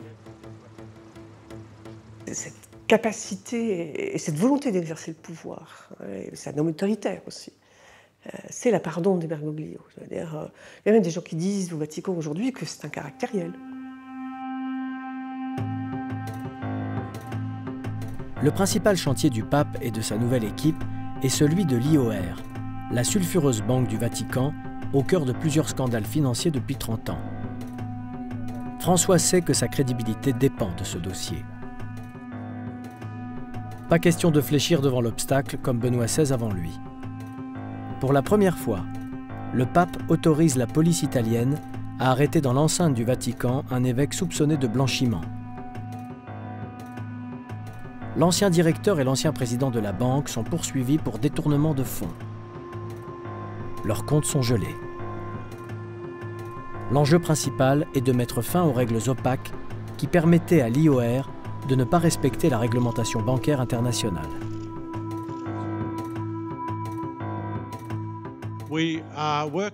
Nous faisons en sorte que les réglementations de la finance internationale soient respectées dans tous les ministères et départements du Vatican. Généralement, dans l'Église catholique, surtout au Saint-Siège, on restait entre soi. Donc, par exemple, Benoît XVI avait nommé une commission pour gérer le problème de la Banque du Vatican, mais il avait nommé que des cardinaux. Là, il a fait appel à des experts laïcs, non pas forcément catholiques, mais des experts. Donc ça, c'est déjà très nouveau. Il y a une forme d'ouverture et de transparence. Après plusieurs audits qui ont permis d'étudier les comptes un à un, des centaines sont fermés. Des dizaines de millions d'euros sont sortis de la banque, leurs propriétaires étant invités à laver leur argent sale ailleurs. Un grand ménage qui vaut au pape de sérieuses menaces de la part de la mafia italienne, qui avait pris l'habitude d'utiliser l'IOR. Des juges italiens ont alerté le Vatican sur les risques qui pesaient désormais sur la sécurité du pape.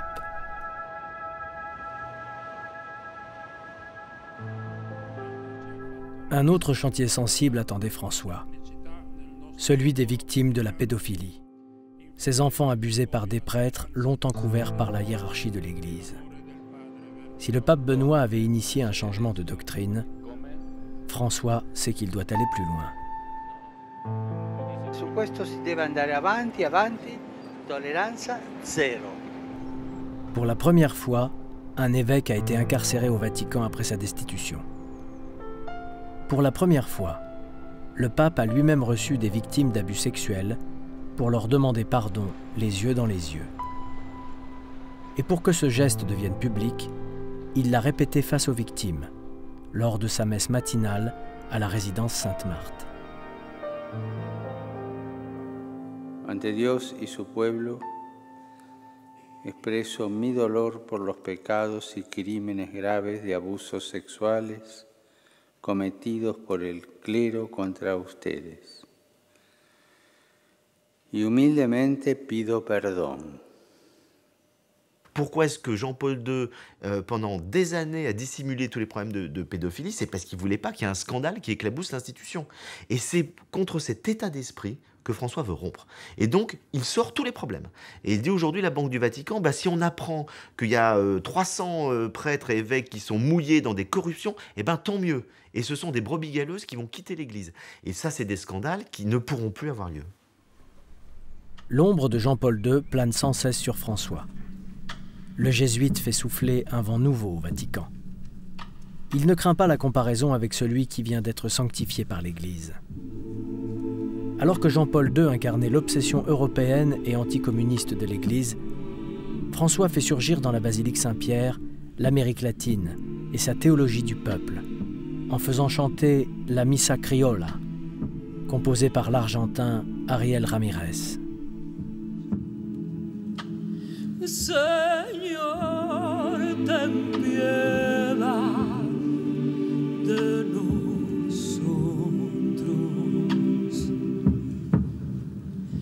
Señor, ten piedad de nosotros. Señor, ten piedad de nosotros.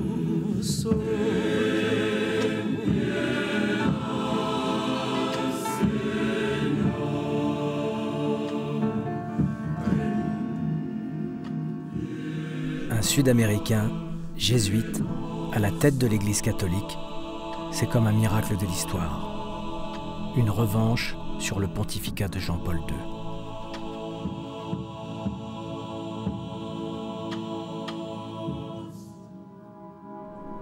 Les années 80 sont pour les jésuites comme un brutal coup d'arrêt. L'heure est à la fracture Est-Ouest du monde. En pleine guerre froide, le pape élu en 1978 a une idée très claire sur le positionnement que doit avoir l'Église. Le Polonais Karol Wojtyła, qui a pris le nom de Jean-Paul II, est très marqué par sa lutte contre le régime communiste dans son pays. Il défend un catholicisme de combat qui ne souffre aucune adaptation à la modernité.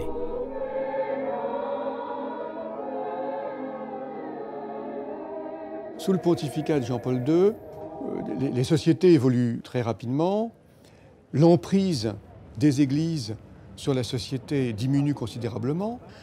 Donc Jean-Paul II a participé de cette culture, on pourrait dire, de la reconquête du monde par l'Église. Évidemment, il est plus porté vers des communautés qui ont une attitude militante que vers des communautés comme les jésuites qui sont beaucoup plus favorables à un dialogue avec la culture contemporaine. Et c'est vrai que notre manière de faire, surtout depuis le Concile, est beaucoup plus une manière de faire dialogale. Essayons de comprendre ce qui se passe aujourd'hui avant de vouloir reconquérir un territoire qui aurait été abandonné. Dans l'esprit de Jean-Paul II, les jésuites, trop laxistes, n'ont plus leur place dans cette reconquête de l'Église en guerre ouverte contre le communisme.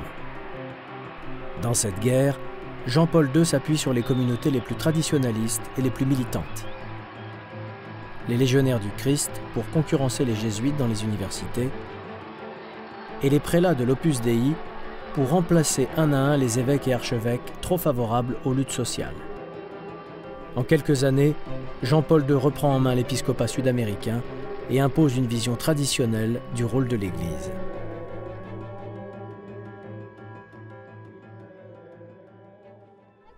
Une mise à l'écart des jésuites en Amérique latine que Georges Bergoglio vit de loin dans son exil forcé de Cordoba. Un exil dont il est tiré presque par miracle en 1992. La guerre froide est désormais terminée. Ce qui préoccupe l'archevêque de Buenos Aires, Quaranchino, c'est l'efficacité de l'Église auprès du peuple argentin. Quaranchino, qui connaît le charisme de Bergoglio, obtient, après plusieurs demandes, sa nomination comme évêque auxiliaire de Buenos Aires. Bergoglio est un homme de pouvoir. Il sait manœuvrer, il sait séduire. En Argentine, il a des ennemis qui disent en fait Bergoglio, il sait comment accéder au poste de pouvoir. Donc il y a le mystère de Bergoglio, il est là.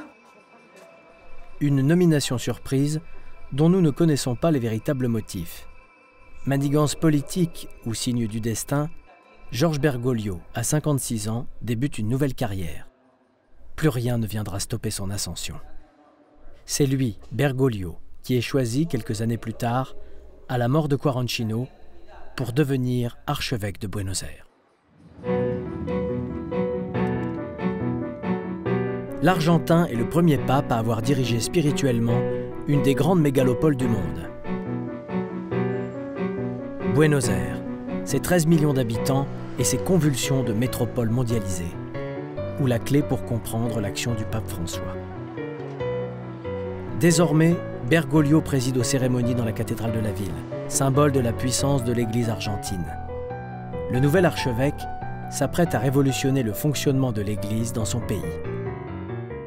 Pour comprendre le projet de Bergoglio, nous sommes allés à la rencontre du père Pepe Di Paola, un prêtre des bidonvilles qui a vécu les bouleversements décidés par Bergoglio.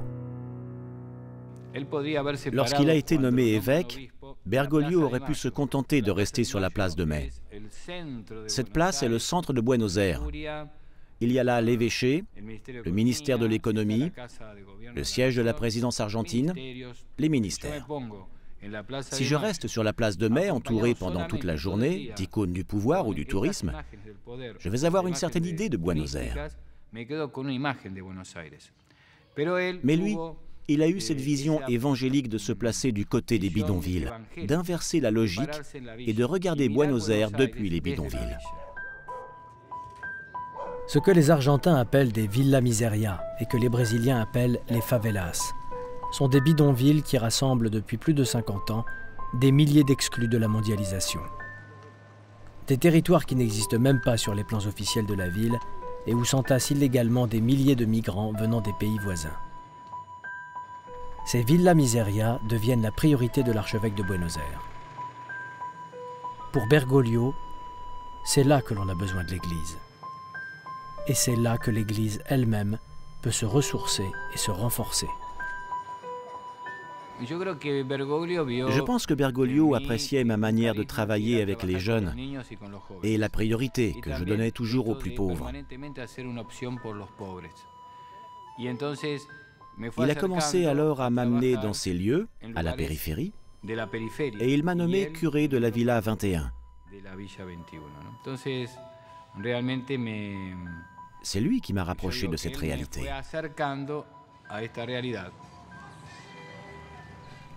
Après son installation, le père Pepe prend en charge, dans la Villa 21, tout ce que le gouvernement ne fait pas dans les bidonvilles. C'est l'Église qui construit les écoles. C'est l'Église qui organise le soutien social. La chapelle devient le lieu principal du quartier. Lorsque Bergoglio arrive, il fait des bidonvilles une priorité. Du coup, les églises qui étaient habituées à avoir 2 ou 3 prêtres n'en ont plus qu'un. Et les bidonvilles qui n'en comptaient qu'un seul commencent à en avoir 2 ou 3. Par rapport à ce qui se passait avant, ils mettent en place une logique inverse. Quand le padre Juan rencontre à 26 ans son archevêque pour décider de son affectation, c'est avec surprise qu'il apprend sa nomination dans la Villa 21, le bidonville du padre Pepe Di Paola. La règle pour les curés des bidonvilles, à l'image de leurs prédécesseurs, adeptes des théologies de la libération, c'est de venir non seulement prêcher, mais aussi de vivre au milieu de ces quartiers. Dans ces quartiers, on prêche beaucoup avec le cœur, jour après jour. L'expérience essentielle ici, c'est celle de l'Église comme une famille. Il n'y a pas d'autre façon d'être curé dans ces quartiers. Parce que la vie est ici à l'état brut, dans la douleur, dans la maladie, dans la joie, dans la fête et dans le malheur, tout le temps.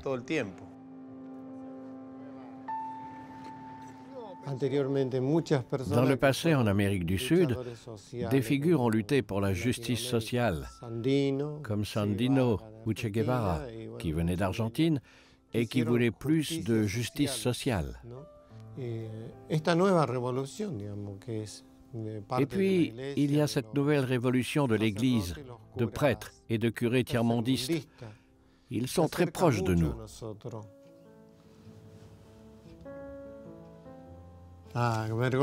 Bergoglio.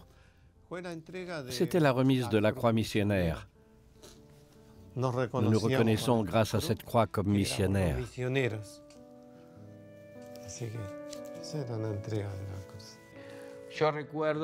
Je me souviens que l'État était très peu présent dans les bidonvilles dans les années 97, 98, 99. Très peu de fonctionnaires venaient dans les bidonvilles. Mais l'évêque de Buenos Aires, lui, était présent. Souvent, on le croisait dans le bus 70. Il venait du centre jusqu'ici. Il parcourait le quartier, il marchait à nos côtés, du matin jusqu'au soir.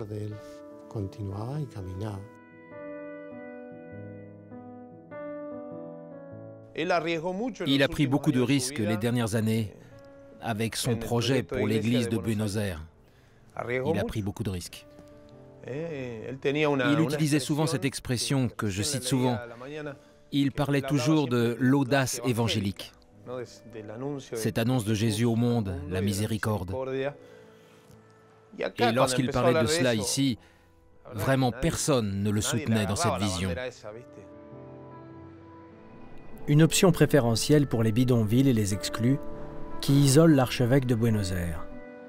Bergoglio fait de sa chaire dans la cathédrale une tribune politique aux grandes dames des élites du pays qui s'y rassemblent chaque année. Dans des homélies retentissantes, Bergoglio dénonce les inégalités en Argentine. Un pays où, dit l'archevêque, tous n'ont pas leur place à table. Où seul un petit nombre profite. Où le tissu social se détruit. Lorsqu'il assiste pour la première fois à la cérémonie, le président Carlos Menem, péroniste ultralibéral, en reste sans voix et ressort furieux de la cathédrale. L'archevêque Bergoglio devient à Buenos Aires l'empêcheur de gouverner en paix. Bergoglio est un homme qui a une grande capacité de hiérarchisation. Ni les mondanités, ni la culture académique, ni même la théologie ne sont dans ses priorités. Pour lui, les priorités sont l'accompagnement des personnes les plus humbles, le problème de la drogue chez les jeunes, le problème des anciens et de leur intégration dans la société, et la politique.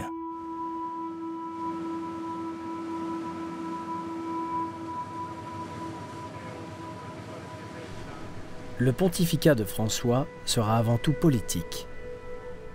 Bergoglio a toujours voulu que l'Église aille aux périphéries. C'est aux périphéries que le pape se rendra en priorité. Pour son premier déplacement hors du Vatican à l'été 2013, François prend de court son administration. Le pape exige qu'on lui organise, dans l'urgence, un voyage sur la petite île italienne de Lampedusa, perdue au milieu de la mer Méditerranée. C'est là que chaque année, des milliers de migrants meurent engloutis en essayant de rejoindre l'Europe. Là que les plus chanceux parviennent à échouer après avoir été secourus par les gardes-côtes italiens.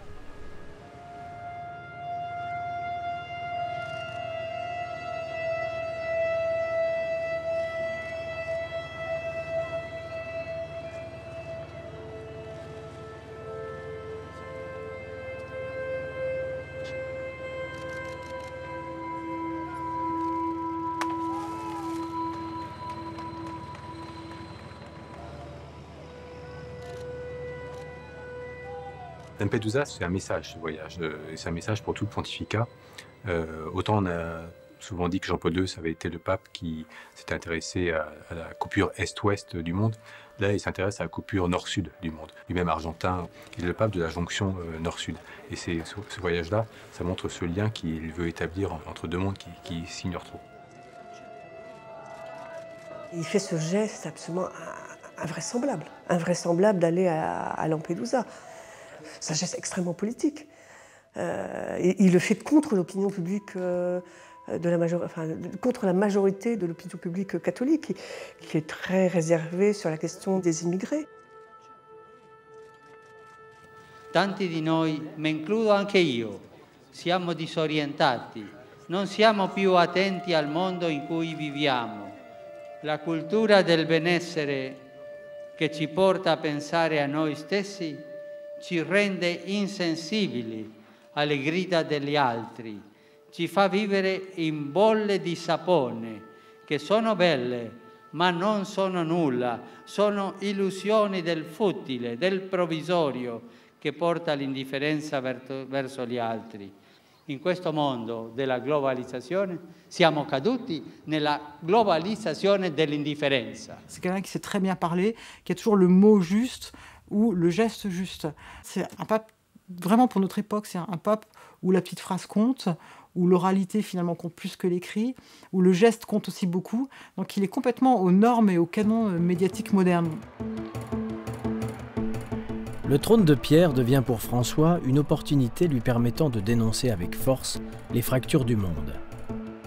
Un message et surtout une manière de le délivrer qui ne vont pas cesser de surprendre et d'interroger les hiérarques catholiques, comme tous les fidèles.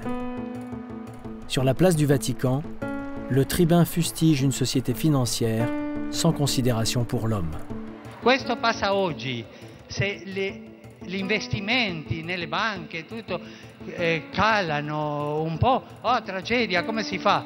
Ma si muoiono di fame la gente, non hanno da mangiare, non hanno salute, no? Ah, non passa niente. Questa è la nostra crisi di oggi. En Calabre, au cœur d'un fief de la mafia italienne, le pape prend tous les risques en s'engageant violemment contre les mafieux et en prenant une décision historique, lourde de sens pour les catholiques. Coloro che nella loro vita hanno questa strada male, come sono i mafiosi, non sono in comunione con Dio, sono scomunicati. Dans les quartiers déshérités de la ville de Naples, François exige du travail pour tous, tel un leader politique en meeting électoral. E quando non si guadagna il pane, si perde la dignità. E questa mancanza di lavoro ci ruba la dignità. Il y a eu pas mal d'inquiétudes dans les épiscopats, notamment d'Amérique du Nord.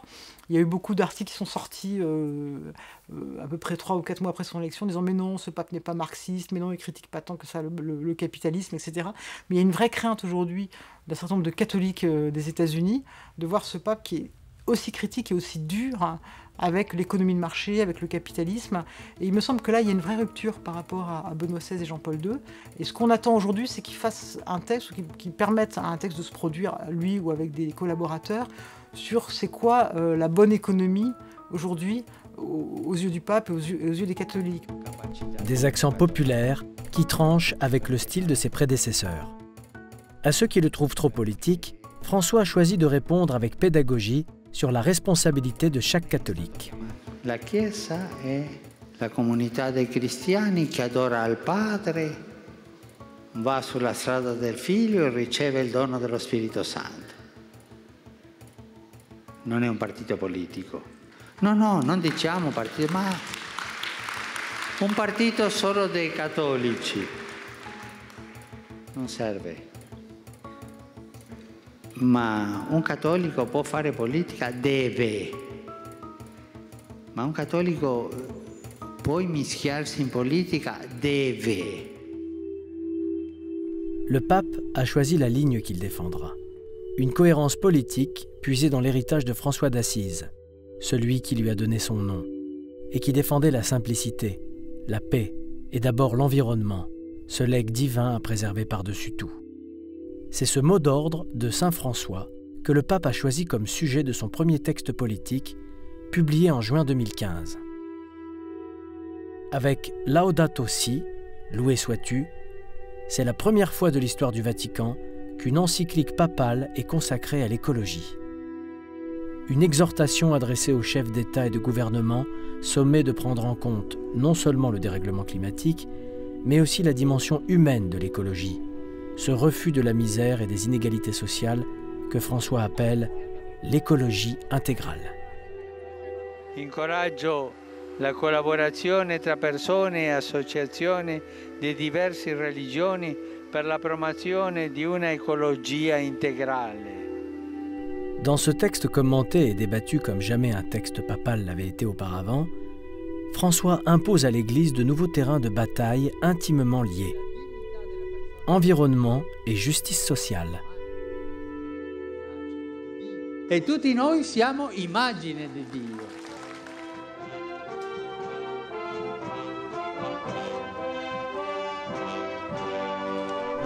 Pour le pape, l'objectif est clair. L'Église doit retrouver sa place dans le concert des nations. La diplomatie vaticane semble tout à coup sortie d'un sommeil de plusieurs années et devient actrice de la paix dans le monde, cet idéal cher à saint François d'Assise. La paix, pour le pape François, c'est avant tout la concorde entre les religions, incarnée à Jérusalem devant le mur des lamentations avec le rabbin de Buenos Aires et un théologien musulman argentin, deux amis proches du pape. La paix, c'est aussi l'avertissement envoyé au gouvernement israélien devant le mur de séparation entre Israël et la Palestine. Aucune barrière qui divise, qui exclut, n'est acceptable. Le pape ira jusqu'à inviter les présidents israéliens et palestiniens à planter un olivier, symbole de paix, dans les jardins du Vatican. Le pape, pour Bergoglio, c'est un chef spirituel. Et il arrive à une époque où le monde est très en crise. Il y a la crise économique, une montée des intégrismes, une crise des valeurs majeures. Et apparaît à ce moment-là ce vieux cardinal argentin, Bergoglio, qui va s'imposer comme le grand leader spirituel de la planète.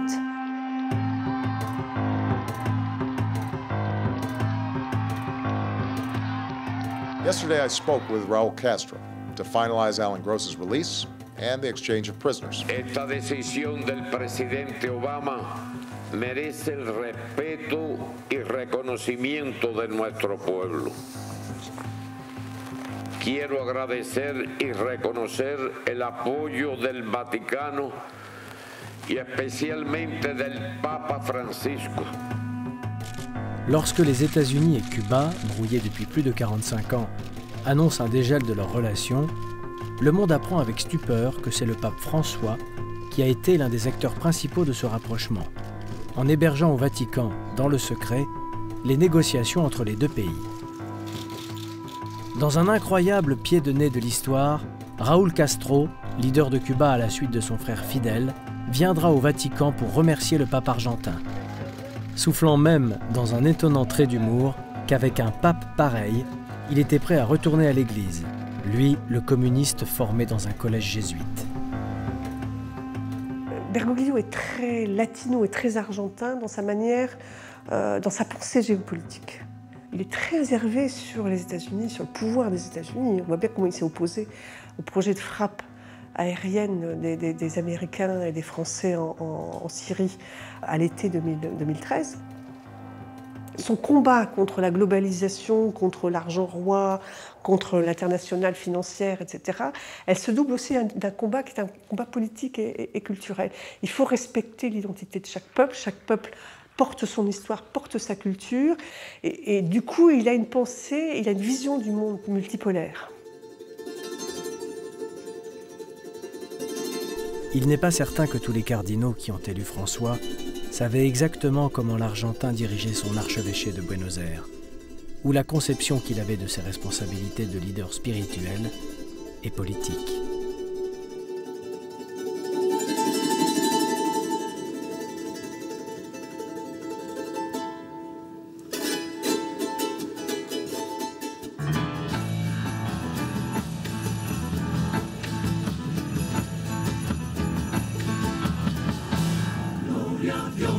En las alturas de la tierra pasa los hombres. Despierta el Señor, porque tú, solo tú, Señor, tú solo, porque tú, solo eres santo, Señor, tú solo.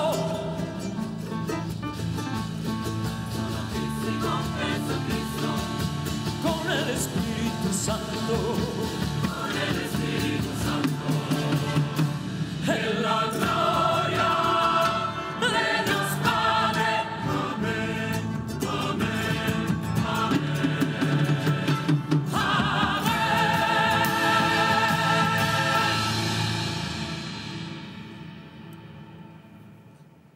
Oremos. On ne peut rien comprendre à François si on ne connaît pas les difficultés qu'a traversé son pays dans les années 2000 et le rôle qu'a joué Bergoglio dans cette période douloureuse. En 2001, l'Argentine traverse la plus grave crise économique de son histoire. Les Argentins perdent toutes leurs économies lors d'un crash bancaire retentissant. L'inflation galopante empêche la majorité des gens de se nourrir correctement. Le peuple gronde et bientôt la rue s'enflamme.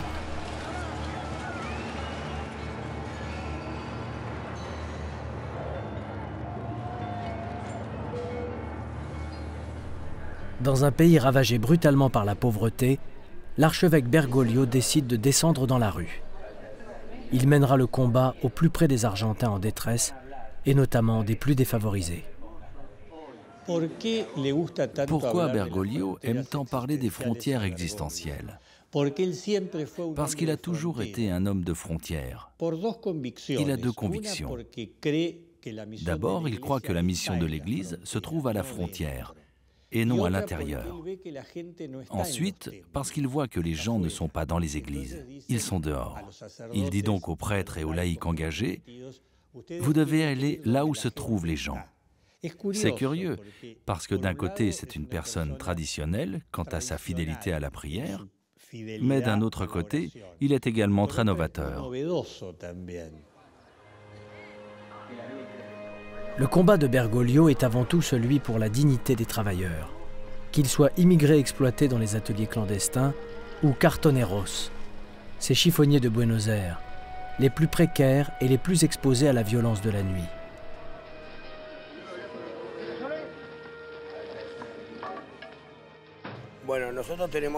Nous, on a mené un grand combat. Et c'est pour ça qu'on a pris le nom de « Mouvement des travailleurs exclus ».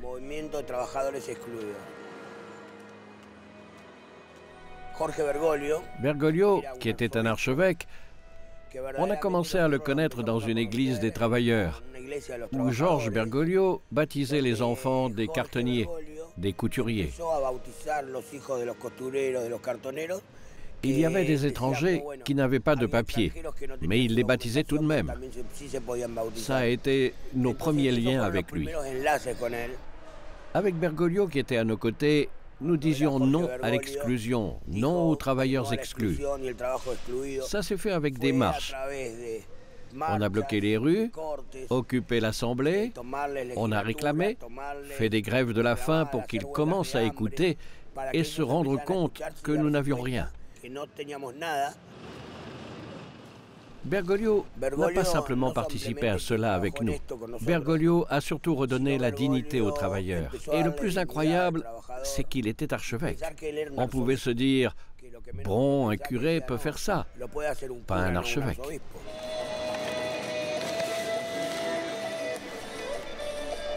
Les cartoneros, soutenus par l'archevêque Bergoglio, ont obtenu que plus de 4000 d'entre eux intègrent officiellement la société chargée du nettoyage de la ville. Un combat parmi d'autres pour Bergoglio, qui rassemble des foules nombreuses parmi les plus modestes. Un militantisme quotidien pour dénoncer les inégalités en Argentine.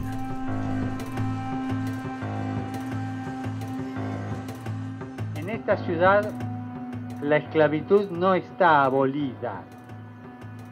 En esta ciudad, la esclavitud está a la orden del día y bajo diversas formas. En esta ciudad se explota a trabajadores en talleres clandestinos. Y eso pasa en esta ciudad. Se cuida mejor a un perro que a estos esclavos nuestros, que se los patea, se los deshace. La gran ciudad de Buenos Aires. L'activisme politique de l'archevêque exaspère le pouvoir politique en place. Bergoglio avait énervé le péroniste de droite Carlos Menem à la fin des années 90. Il va faire enrager le péroniste de gauche, Néstor Kirchner, dans les années 2000. Néstor Kirchner considère que Bergoglio est son principal adversaire politique, ne voyant en l'archevêque qu'un opposant réactionnaire.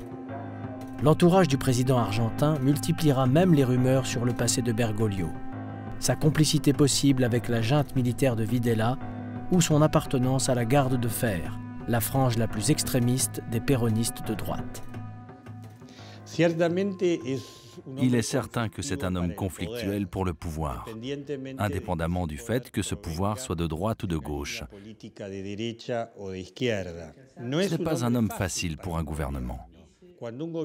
Quand un gouvernement de gauche parle des pauvres, mais ne s'occupe pas des gens pauvres, ou quand un gouvernement de droite parle de la tradition, mais ne cherche que ses propres intérêts, Bergoglio a cette attitude peut-être prophétique de dénoncer cette hypocrisie.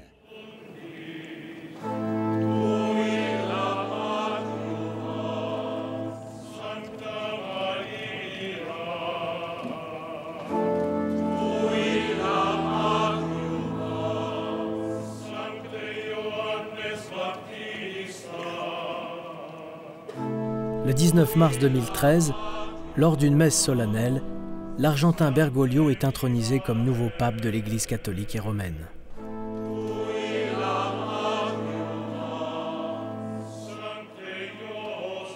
Moi, je dis aussi que c'est un destin, Bergoglio. C'est un destin. Bergoglio, il avait réservé sa chambre à la maison de retraite. Il devait terminer son mandat et finir retraité et aller dire la messe à San José et s'occuper de faire de l'apostolat dans son quartier de Flores. Et puis il devient pape. C'est ça qui est fascinant. Au premier rang de la cérémonie se tient un invité très particulier de François. Sergio Sanchez, le cartonero de Buenos Aires, qui a choisi de porter son uniforme officiel, siglé de MTE, Mouvement des Travailleurs Exclus. J'étais véritablement à 6 mètres de lui. Pour moi, c'était une joie, parce que je voyais passer les présidents, les rois, les vice-rois. Ils passaient tous devant moi et s'en allaient plus loin. Moi, j'étais juste là.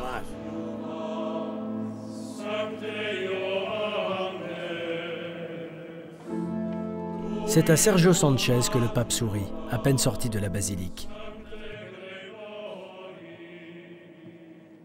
La présence du cartonero est comme un message envoyé à tous par François pour montrer qu'il a en tête un projet bien précis pour l'Église. Lors du conclave de 2005, le cardinal Bergoglio avait refusé que l'on vote pour lui car il ne souhaitait pas finir sa vie à Rome comme Jean-Paul II. Cette fois, il n'a pas pu refuser la responsabilité papale. Alors, il mettra en œuvre sa conception à lui de ce que doit devenir l'Église catholique. Une conception élaborée depuis 15 ans en Argentine. Ce n'est pas un pape qui va bouleverser la foi. Il va être en continuité totale avec tous les papes qui l'ont précédé, tous les évêques du monde entier sur la foi. Mais c'est pas là qu'est la rupture. La rupture, elle est dans la manière dont on considère la place de l'Église. À qui l'Église doit-elle s'adresser en priorité dans le monde d'aujourd'hui? Qu'est-ce qui prime? Le dogme et la règle ou l'accueil du plus grand nombre? Des questions posées depuis toujours par les jésuites et qui, depuis toujours, donnent lieu à de violentes controverses au sein de la hiérarchie catholique. Le mot d'ordre de François est la miséricorde, dont il a fait le thème d'un jubilé de l'Église et qu'il a inscrite sur son blason papal, reprenant le récit de la conversion de saint Matthieu tel que l'a peinte le Caravage dans l'une des toiles préférées du pape. Jésus regarda Matthieu avec miséricorde et le choisit. La miséricorde, c'est la compassion pour tous, le pardon de nos fautes. Pour François, l'Église doit faire preuve de compréhension pour les situations de chacun. Au nouveau prêtre, le pape demande de réouvrir les portes des églises. A me fa tanto dolore quando trovo gente che non va più a confessarsi perché è stata bastonata, male, sgridata. Hanno sentito che le porte delle chiese se le chiudevano in faccia. Per favore, non fate questo. Misericordia, misericordia. Il dit au fond, il faut d'abord aimer les personnes, les aider, et c'est parce qu'on les aimera et qu'on les aidera qu'elles pourront d'elles-mêmes changer leur conduite, évoluer. Et donc c'est un discours qui tranche profondément avec ce qui dominait dans l'Église jusqu'à présent, qui est qu'effectivement, il faut être en règle avec les sacrements, il faut être en règle avec la morale pour pouvoir être accueilli dans l'Église. Défendre des principes, avoir des principes, c'est important, mais ensuite, on fait ce qu'on peut dans la vie.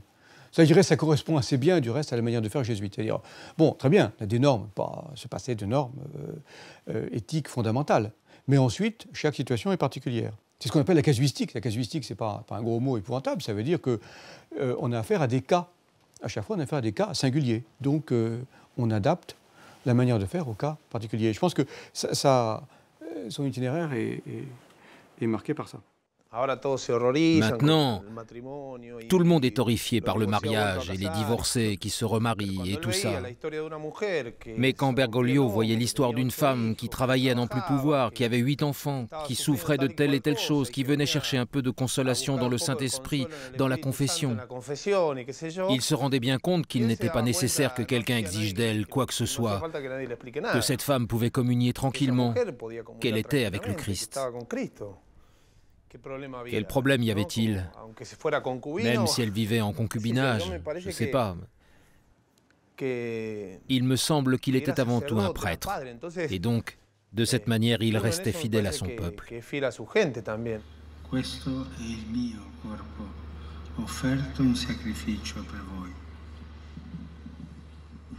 La miséricorde, érigée en message central du nouveau pontificat, est considérée par certains ecclésiastiques comme populiste, car elle empêcherait ceux qui se conduisent mal de regarder la vérité en face. Ils opposent à cette miséricorde de François une rigueur doctrinale sans faille qui ne tolère aucun manquement aux règles édictées par l'Église. Cette opposition feutrée au message papal se transforme en conflit ouvert lorsque François décide d'organiser un synode sur la famille. Avec le synode, toute l'Église s'interroge, et très vite viennent dans le débat les questions des divorcés, remariés civilement, et des couples homosexuels qui souhaitent trouver une place dans l'Église. Tous ceux qui ne respectent pas les règles du mariage. De la même façon qu'au Concile de Vatican II, des cardinaux de Curie avaient intimé à Paul VI qu'il ne devait pas changer un certain nombre de choses. De la même façon, 5 cardinaux de Curie ont fait un livre public pour dire qu'on ne peut rien changer à la doctrine du mariage et du divorce, puisqu'en fait ça appartient à un dépôt intangible auquel on ne peut pas toucher à main d'homme, parce qu'en fait il appartient à la loi divine. Et ils le font à quelques jours de l'ouverture du synode, comme s'ils voulaient verrouiller par avance toute capacité du synode à discuter de cette question. La fronde contre le pape est menée par le puissant cardinal Muller, préfet de la Congrégation pour la doctrine de la foi, un ministère important du Vatican. Muller est soutenu par le cardinal américain Burke, qui diffuse sur Internet une pétition mondiale exigeant de François qu'il ne fasse aucune ouverture. Le numéro 3 du Vatican, l'Australien George Pell, se range lui aussi du côté des contestataires, comme des cardinaux italiens et africains qui refusent tout assouplissement des règles. En habile tacticien et pour éviter une guerre ouverte, François impose alors une procédure originale de synode. À un moment, il a dit, par exemple, ce qui m'intéresserait, c'est la voix de tout le peuple de Dieu. Donc en novembre, il lance une enquête dans le monde entier, mais il fallait donner les réponses avant le 20 décembre, c'était un peu rapide. Enfin, bref, dans mon diocèse, je l'ai fait, il y a eu quand même plus de 2000 réponses. Et dans la France, il y a 70 diocèses qui ont répondu, et la France a apporté son petit concours à cela. Ensuite, il fait une réunion avec tous les cardinaux, et il dit au cardinal Casper, faites-nous une longue introduction. Casper fait un discours de 2 heures, et ensuite tout le monde parle. Et après, il dit, attention, hein, c'est comme dans une symphonie, c'est l'ouverture, mais la vraie symphonie, ça va être toute l'Église en mouvement. Donc le synode des évêques, un synode extraordinaire, qui donne un peu toutes ses conclusions à tout le peuple de Dieu. Vous allez vous en saisir, hein, dans l'Église de France et d'Espagne et d'Allemagne et du monde entier. C'est intéressant. Ouais. Et après, avec ces retours, on aura un second synode qui sera un synode ordinaire, donc c'est octobre 2015, qui fera des propositions précises au pape, et après, lui, le pape, il prendra ses décisions. Donc, ce n'est pas un truc qui va jaillir de son cerveau fertile à lui tout seul, vous voyez. Il a voulu que ça soit étalé dans le temps, non pas simplement pour donner un signe de l'importance qu'il accordait au sujet, mais aussi parce qu'il croit, et en cela il est jésuite, il croit que les gens bougent intérieurement, qu'ils changent intérieurement, et que de les faire travailler ensemble, de les faire parler ensemble, de les faire s'écouter les uns les autres, de les faire se confronter les uns aux autres, ça fait avancer le sujet parce que ça fait bouger les mentalités et les modes d'approche. Dans un exercice inédit de démocratie participative, le pape compte sur les croyants pour influencer les débats du synode. Il sait qu'il est soutenu par une majorité de catholiques en Europe, aux États-Unis et en Amérique du Sud.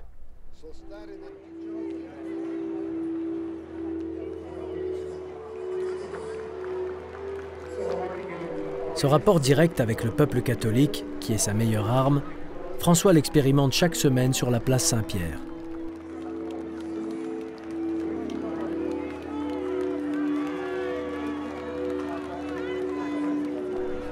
Bien sûr, cette audience du mercredi est filmée par le Vatican et diffusée dans le monde entier. L'occasion pour François de tisser un lien puissant de proximité avec les fidèles, comme pour passer au-dessus de l'appareil du Saint-Siège qui tente de résister aux changements qu'il propose. Il y a effectivement une mystique du peuple chez Bergoglio. On voit bien avec ce qui se passe tous les mercredis matin sur la place Saint-Pierre. Il y a ce rapport du chef avec le peuple.